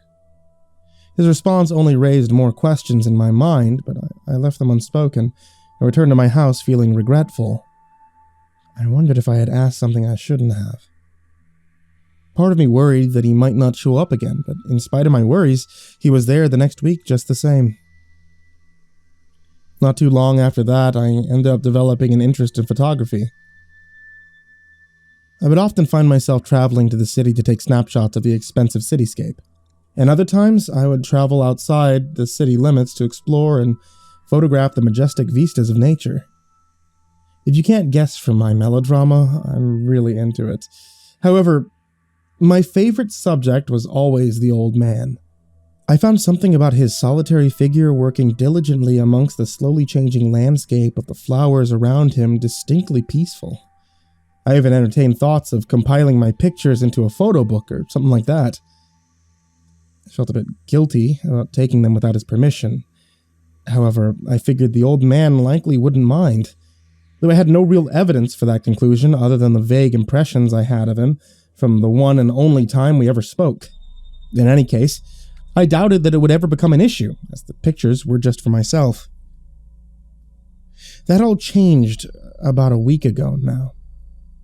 It happened suddenly when one day a bunch of workers showed up at the empty lot with a bulldozer, a backhoe, and a bunch of other equipment. It would seem that perhaps the old man had in fact not been the landowner or anything like that. We wouldn't learn this till later, but it would seem that the plot of land had simply been in a sort of administrative limbo for all those years. The people over at the city zoning commission were barely aware that the plot even existed, let alone the fact that it was unowned, until they happened to get an email from an interested buyer and ended up doing some digging. It was in the middle of a work day when the construction workers showed up, so hardly any of the residents were home to see what was going on. Those that were looked on in sad silence from their porches. I happened to be home from school that day, so I was there for the whole thing. I wanted to do something to stop what was happening, but what could I do? It wasn't my property, and most definitely not my place to intervene. Not that trying to get involved would do any good. I simply looked on in reluctant silence as the heavy machinery broke ground, tearing dozens of the flowers up by the roots. A few minutes passed before anyone noticed that something was wrong. I was turning away from the window in order to go distract myself with something else when I started hearing yelling from outside, and the roar of the machinery was suddenly cut off. I hurried back over to the window to see what was going on. The workers were all crowded around the place where they had started digging. They were in the way, so it took me a moment to figure out what they were looking at. Eventually, though, I realized that there was something in the overturned soil. Something white. I hesitated. I hastily snatched up my camera, which luckily already had an appropriate lens attached for this sort of thing, and used the zoom function to try and get a better look. It took me a bit, but once I got the image to focus, I could finally make out what was in the soil. Bones. The next day, the police were making the rounds in the neighborhood, taking statements, trying to get a good description of the old man. They'd been able to do some preliminary testing on the remains, and the results were far from pleasant. All the remains they had recovered so far were definitely human, though none of them formed a full body. They were just bits and pieces. They'd been able to positively ID a couple of the remains too. The oldest one at that point was from a cold case from over a decade ago, whereas the newest, only somewhat decayed hand, was from a seemingly random murder that had occurred in the city only a week prior. It's still too early to say for sure, but they were unidentified remains that seemed like they could have been even older. It's still hard to say how long this had been going on. I was flipping through my photos of the old man, hoping to find a clear shot of his face that might aid the police in their investigation. The images that used to give me so much enjoyment now only made me feel sick. I resolved to destroy every single one of them, once I was certain they would no longer be of use. While doing so, I found my thoughts wandering a bit. I shuddered thinking of the old sacks of what I assumed to be homemade fertilizer at the time. I suppose, in a way, I was sort of right. I finally found a snapshot that I thought might work, one that I had only taken about a month ago. I looked a little closer. I took a closer look, trying to determine its usefulness, but in doing so, I noticed something that I had overlooked back when I had taken the photo. Something that sent a chill to the very core of my being. The old man wasn't simply looking vaguely in the direction of the camera like I previously thought. He was looking directly at me. His face was stretched into a wide, toothy grin, but that smile carried nothing in the way of the warmth I'd seen in his expression before. Rather, it unsettled me so deeply that I could almost feel a knife sinking into my gut. I didn't end up giving the photo to the police. It seems like a bad idea, though to be honest, not giving to them seemed like just as bad of an idea. It's nighttime now. I'm up in my bedroom writing this all down before something happens, and if anything does end up happening, I keep glancing out the window and seeing movement that isn't there, really. Hearing things that I'm not sure if they're real or if I'm just imagining them. One time I thought I might have seen the old man for a second just before losing track of him. I really hope that I'm just freaking myself out. Even more over nothing. I haven't talked to my parents or anyone else since any of this. I'm not sure if I will. I just don't know what to do.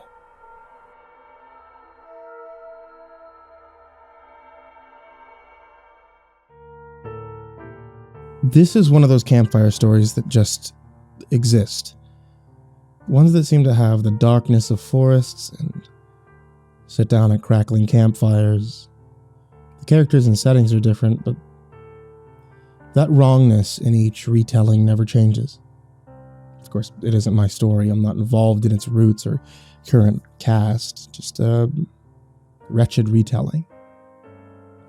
I break it out after cold night s'mores, hoping to infect some of the scouts with goosebumps, but sometimes I get a few adults too. Sometimes, on the coldest nights, when I'm left with a dying flame, I tell myself the story. Feel those jitters too. Route 27 cuts through the Daniel Boone National Forest like a winding snake amidst tidal waves of ivy, the green hills bobbing up and down and filling with mist before the orange morn. If you ever travel through it, you'll know what I mean when I say it's overgrown. So overgrown, there's more green earth than blue sky. So overgrown that man's structures are covered in blankets of emerald ivy. Even the ivy strangles ivy. I've driven through Route 27 a few times, and on one occasion, I saw an abandoned truck that looked like a chia pet. At the next bar, I overheard someone say that they had to leave that truck out there overnight for a part, and he wasn't sure how he'd take it back from the world's reclamation. It wouldn't be incorrect to say the forest can hide just about anything, and as a result, there's plenty of bad mojo surrounding the place. There's local legends of strange things in the forest, especially at those hours where the mist begins to rise, a few hours before the sun sinks. These legends range from strange lights, blues, reds, yellows, apparitions, or strange creatures that seem to sink into the shadows. On one occasion, a man's lost his dog in the woods only to have 2 identical dogs returned to him in the same night. But there's one story. It's more than just strange. It's downright terrifying. Locals know to stay away from Route 27 after midnight. And even the truckers who pick up stories here and there know it, but sometimes they don't, or they're on a tight schedule and they don't want to settle for the night. So they travel through the forest on that lonesome road, letting the jitterbugs crawl up their backs and praying nothing comes for them in the night. Usually nothing does. But one particular man found himself in the middle of Route 27 with a broken down truck. Now, his name is Rodney R.R. Rooney. He worked for an office supply company and needed to get to Cincinnati in the next morning. He had a stint down in Corbin. He was already pushing it when he started up Route 27 around 1:30 a.m. And of course, because that's how things go, his semi had an engine failure and stopped dead in the middle of the Ivy Ocean. Rooney made a call out to the nearby city, but nobody could get him out until the next day. And that his employers would just have to understand. They told him to get some sleep, lock the doors, and not to leave the vehicle for any reason. Rooney wasn't a superstitious guy, but he had bad experiences with random bikers and thugs rolling by, so he took the advice seriously without realizing the thing that he should have been looking out for came from the forest, not the road. It was around 4 a.m. when Rooney was woken up by a strange sound. He wasn't sure if the time was accurate because his clocks read 4 when the situation ended too.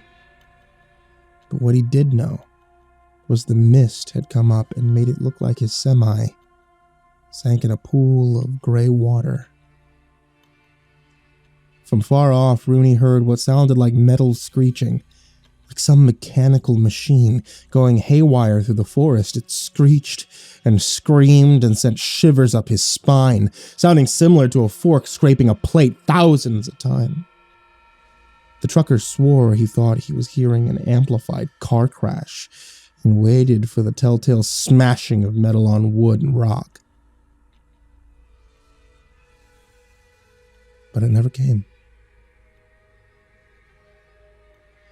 The screeching started to move closer, then abruptly stopped about 100 feet off, the source obscured by the misty forest. Then Rooney saw a shape slink out of the trees. Rooney would go on to say he felt in a fever dream, one where something feels similar enough that you don't immediately panic,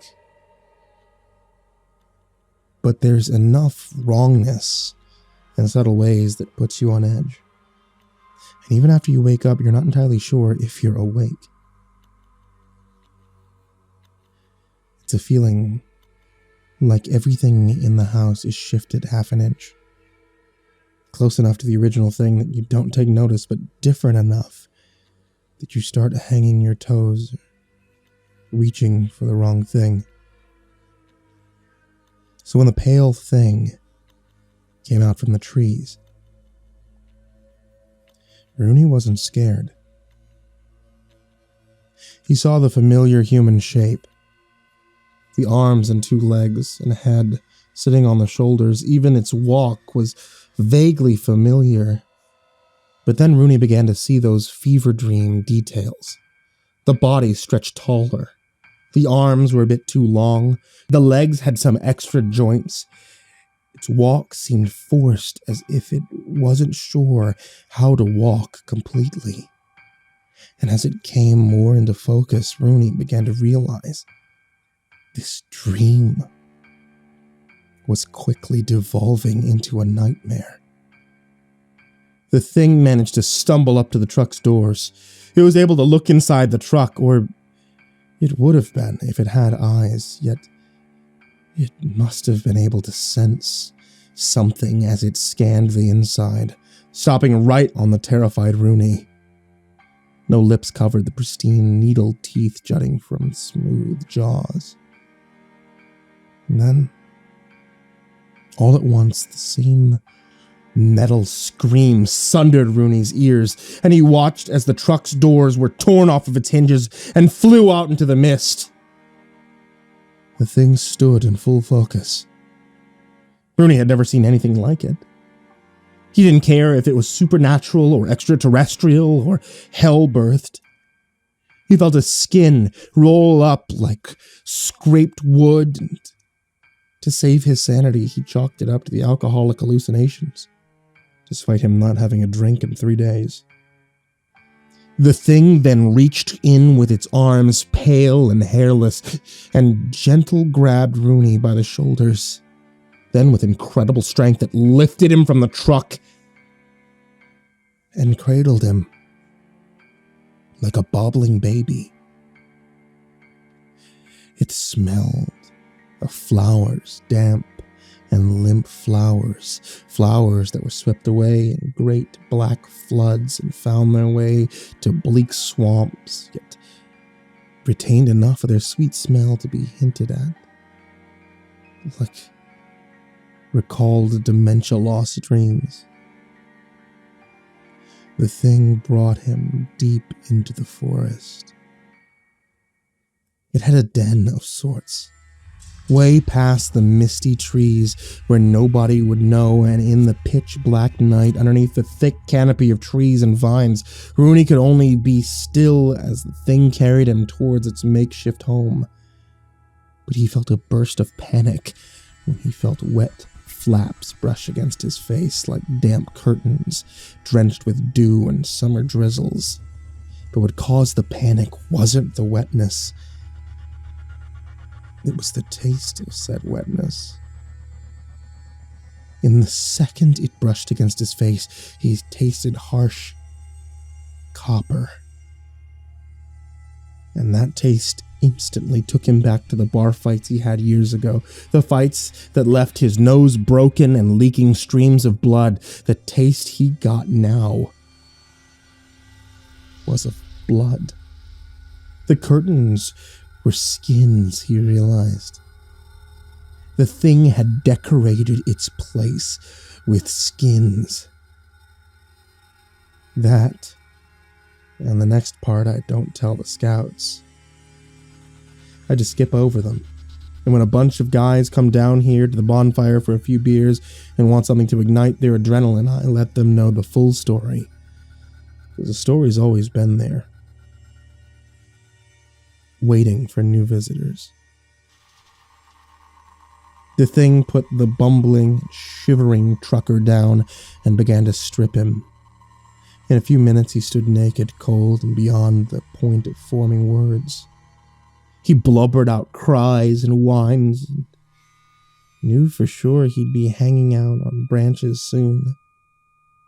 He wondered how the thing flayed skin, and began to sob. With soft caresses, the thing rubbed a slick palm across his body, and he got the feeling it could feel deeper than just his skin. It left nothing untouched and had no preferences nor pervish actions. It was a surgeon looking for the cut. Something happened that to this day, those who hear the story don't quite understand, and it makes you wonder how Rooney felt. Maybe Rooney's tattoo-free skin wasn't interesting enough for the thing, and it had a change of heart. Maybe it felt pity for babbling and shivering Rooney. Whatever the reason, the thing stopped touching him, picked him back up, and began to walk. He felt the flayed skin again, now all over his body like the lick of some cadaverous hound, and continued to shiver in the mist's cold as his abductor continued out of the forest to the road. The truck still had its driver's side door torn off, and the thing placed him back into the truck. And then started off, back into the forest, never to be seen again. Rooney lay there, feeling the brush of air on his left naked side. His skin gleamed in the moonlight from the blood and sweat and tears that managed to crawl across his goosebump-rich skin there, and eventually, in a stupor of pure fear and inability to reason, he fell asleep, thinking about the thing's teeth and the smell of waterlogged flowers. And he wondered how fresh that skin must have been to be so wet. In the morning, the mechanic drove down just to find a passed-out naked man covered in dried blood with the thick truck door 20 feet away, and he, naturally, called the police. Rooney was placed in a mental hospital for his troubles, but eventually he was let go for good behavior. He's gone on to live a normal life, and even has driven on Route 27 again, but he avoids that patch that cuts through Daniel Boone like the plague. And when people ask why he stutters, and a look of terror comes back to him, sometimes he gets the story out in patches of coherent thought, manic, heavy breaths. He's even been on a few late-night radio shows to talk about it. I'm sure anybody can find it online now.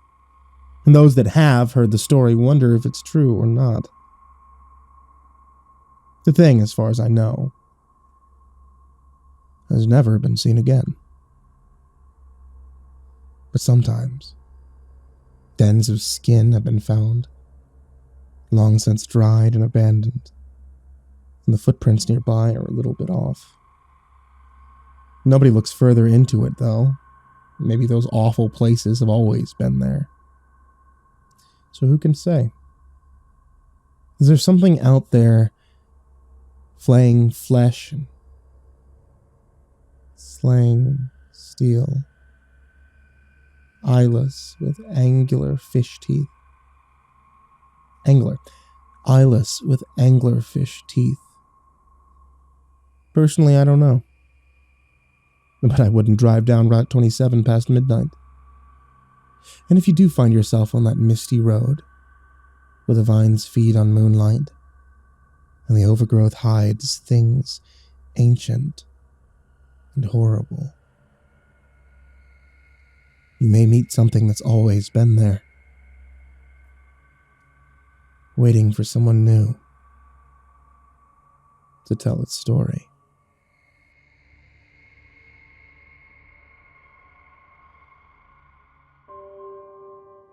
Like a lot of you, my wife and I have been stuck at home, trying to pass the time watching our favorite movies or playing games. One day kind of flows into the next, you know? It was getting hard to keep things from being too boring, not being able to hang with friends, and then we got our stimulus package. My wife surprised me with a Nintendo Switch Lite. At the time, the things were pretty hard to come by, but somehow she found a guy who had one on eBay for a decent price, and it arrived around early April. She even bought me a brand new game to go along with it. Something we could play together. Animal Crossing New Horizons.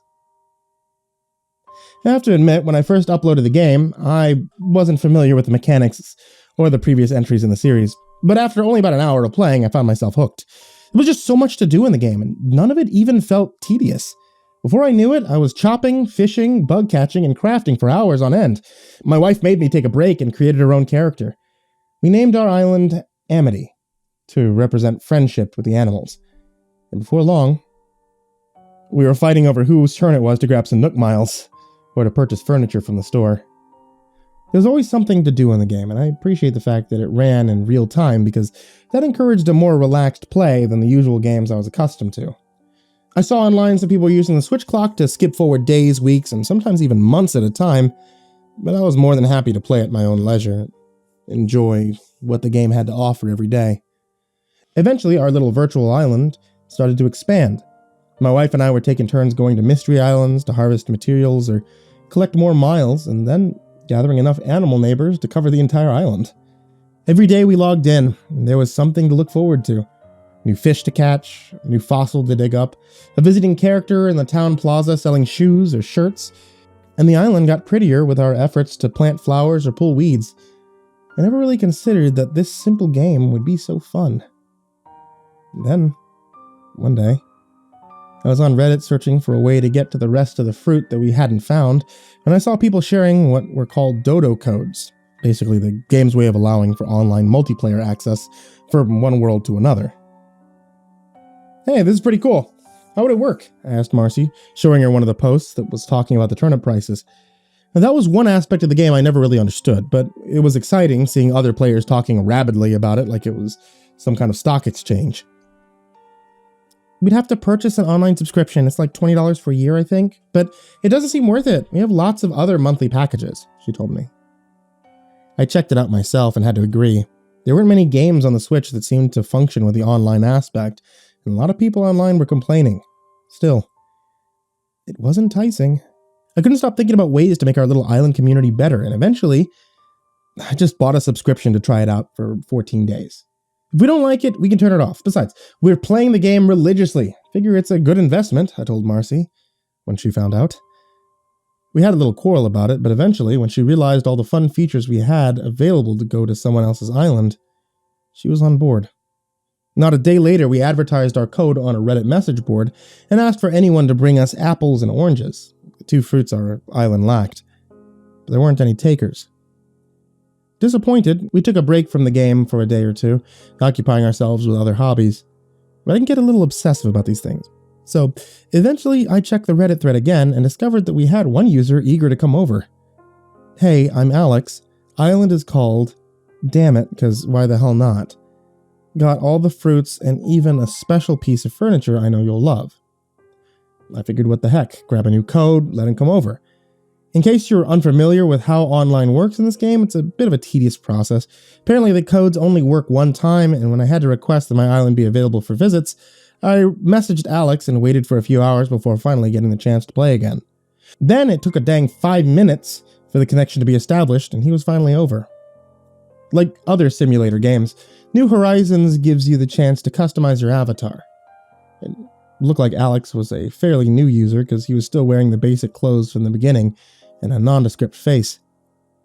Either that or he just didn't want to emulate his facial features in the game.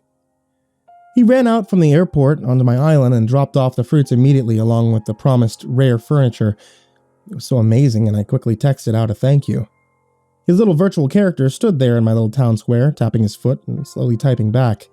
I waited, wondering if he wanted a tour of our island. I mean, it was still a work in progress, and instead he asked, "Friends?"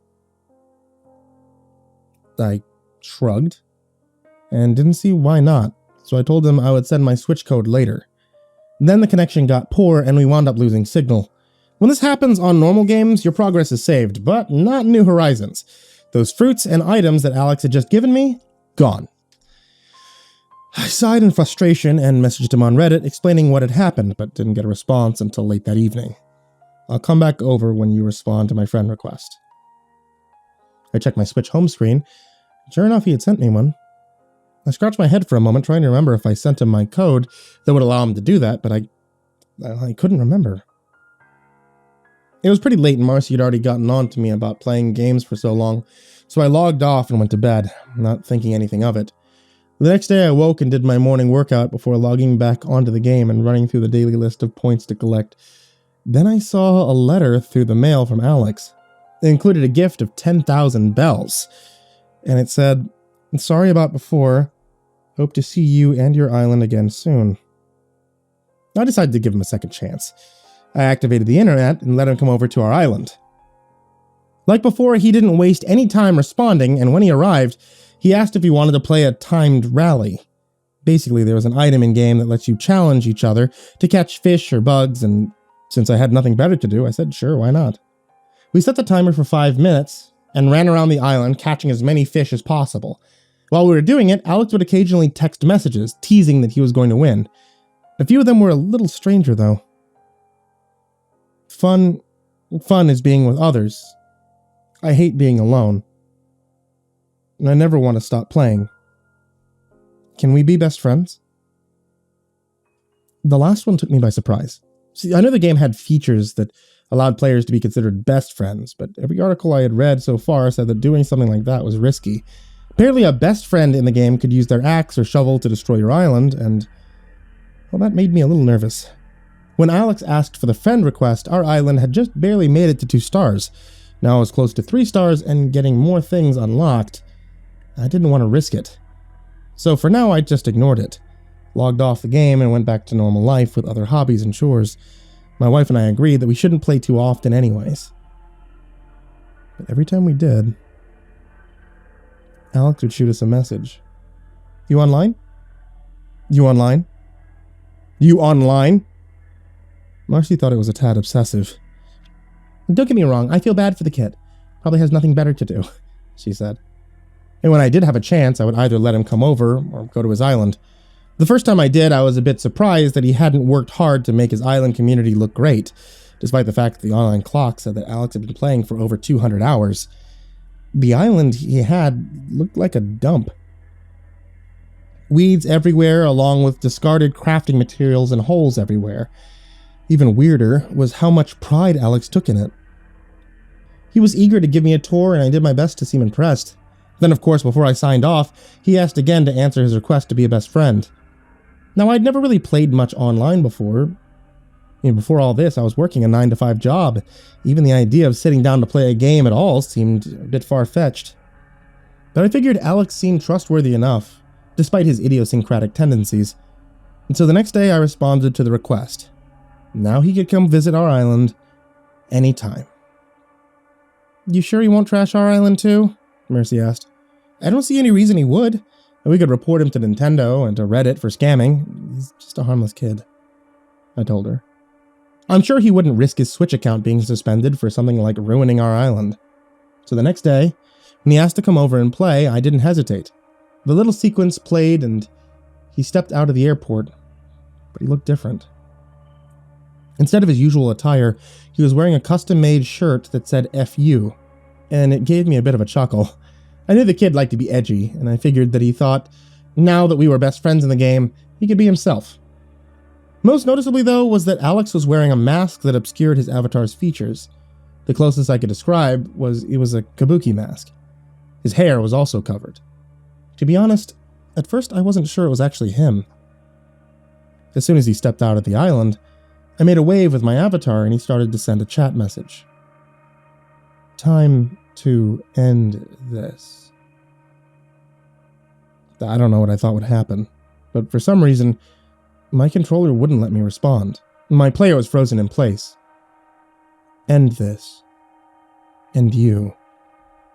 Please end me. Then he got out his axe, and he started messing everything up. Chopping down trees, digging up flowers, all the hard work my wife and I had put into our island. Every islander that came by, Alex got out his net and slammed it into their head, just to piss him off. All while constantly typing out bizarre and dark profanity onto the chat. Stuff I can't even repeat because, well, frankly, it was just too nasty. I kept trying to reconnect my controller, figure out a way to stop him from destroying the entire island. And Marcy heard me cursing at the TV in frustration. She muttered, just unplug the game. And I didn't know if that was a good idea, but I was out of options, so I reached out behind our flat screen and pulled the power cord out from the wall socket. The game immediately died and the screen went black, giving me a moment to stare at it in disbelief. What happened? Did the kid mess up our game? She asked. I quickly hooked everything up and loaded up the game.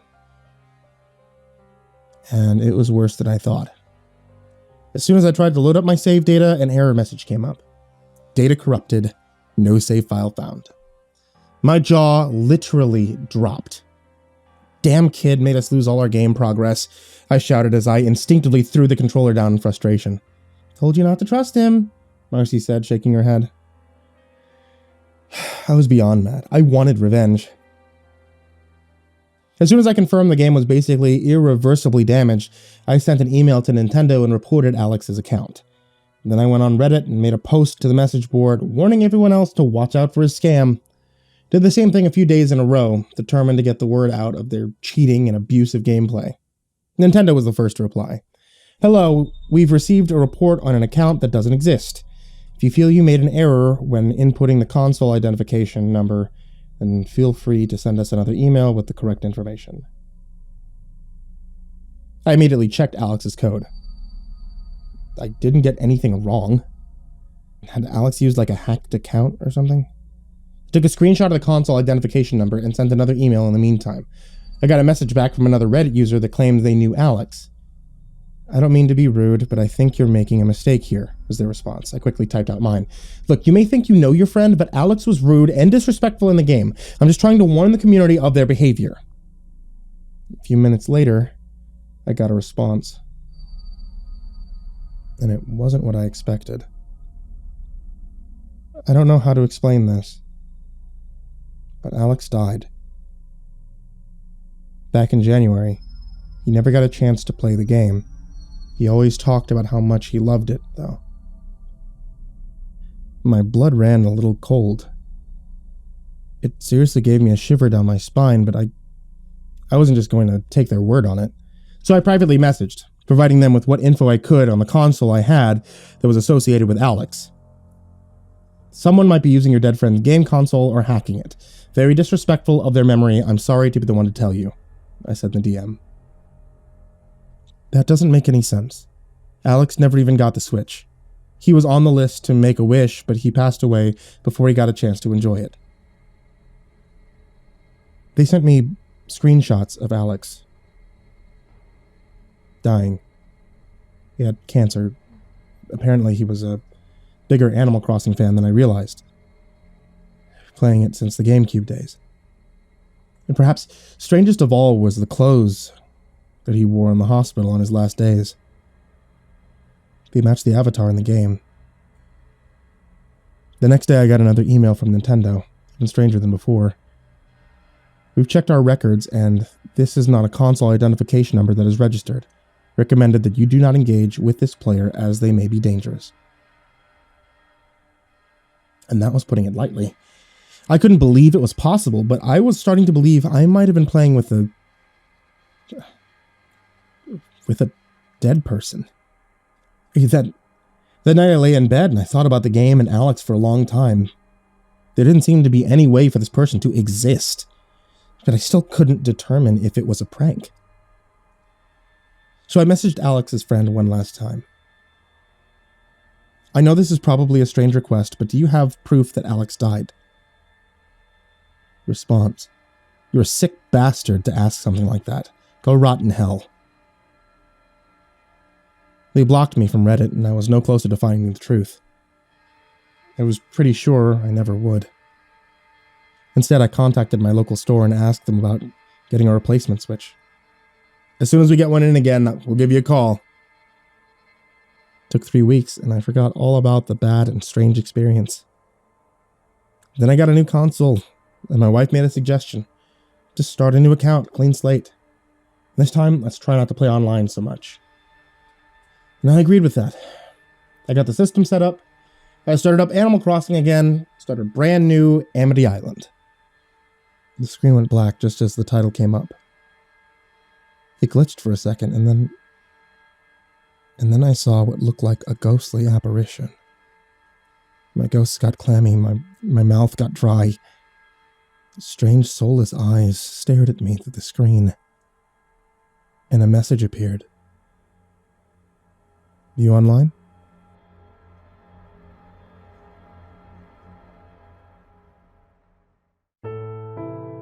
Hey there kids, it's me, MrCreepyPasta, and I wanted to tell you thank you for watching tonight's video, or listening to tonight's podcast. You can find MrCreepyPasta Storytime on any kind of podcasting platform if you're watching on YouTube, and if you're listening to the podcast already, you can find MrCreepyPasta on YouTube. For those of you that are interested in seeing me do more than just tell scary stories, you can also check me out at twitch.tv/MrCreepyPasta. During the weekdays around 9 p.m. Central Standard Time, I usually stream video games. And sometimes they're Resident Evil, and sometimes they're not.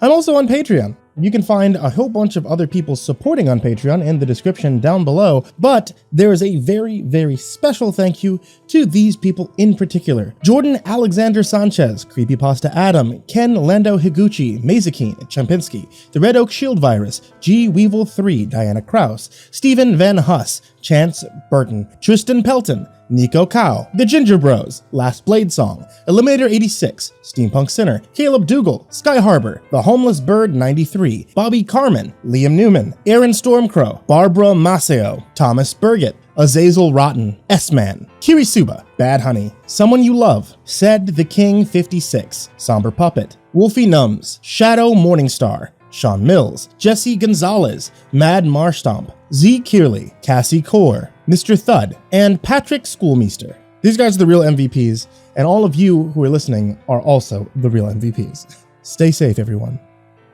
and sweet dreams.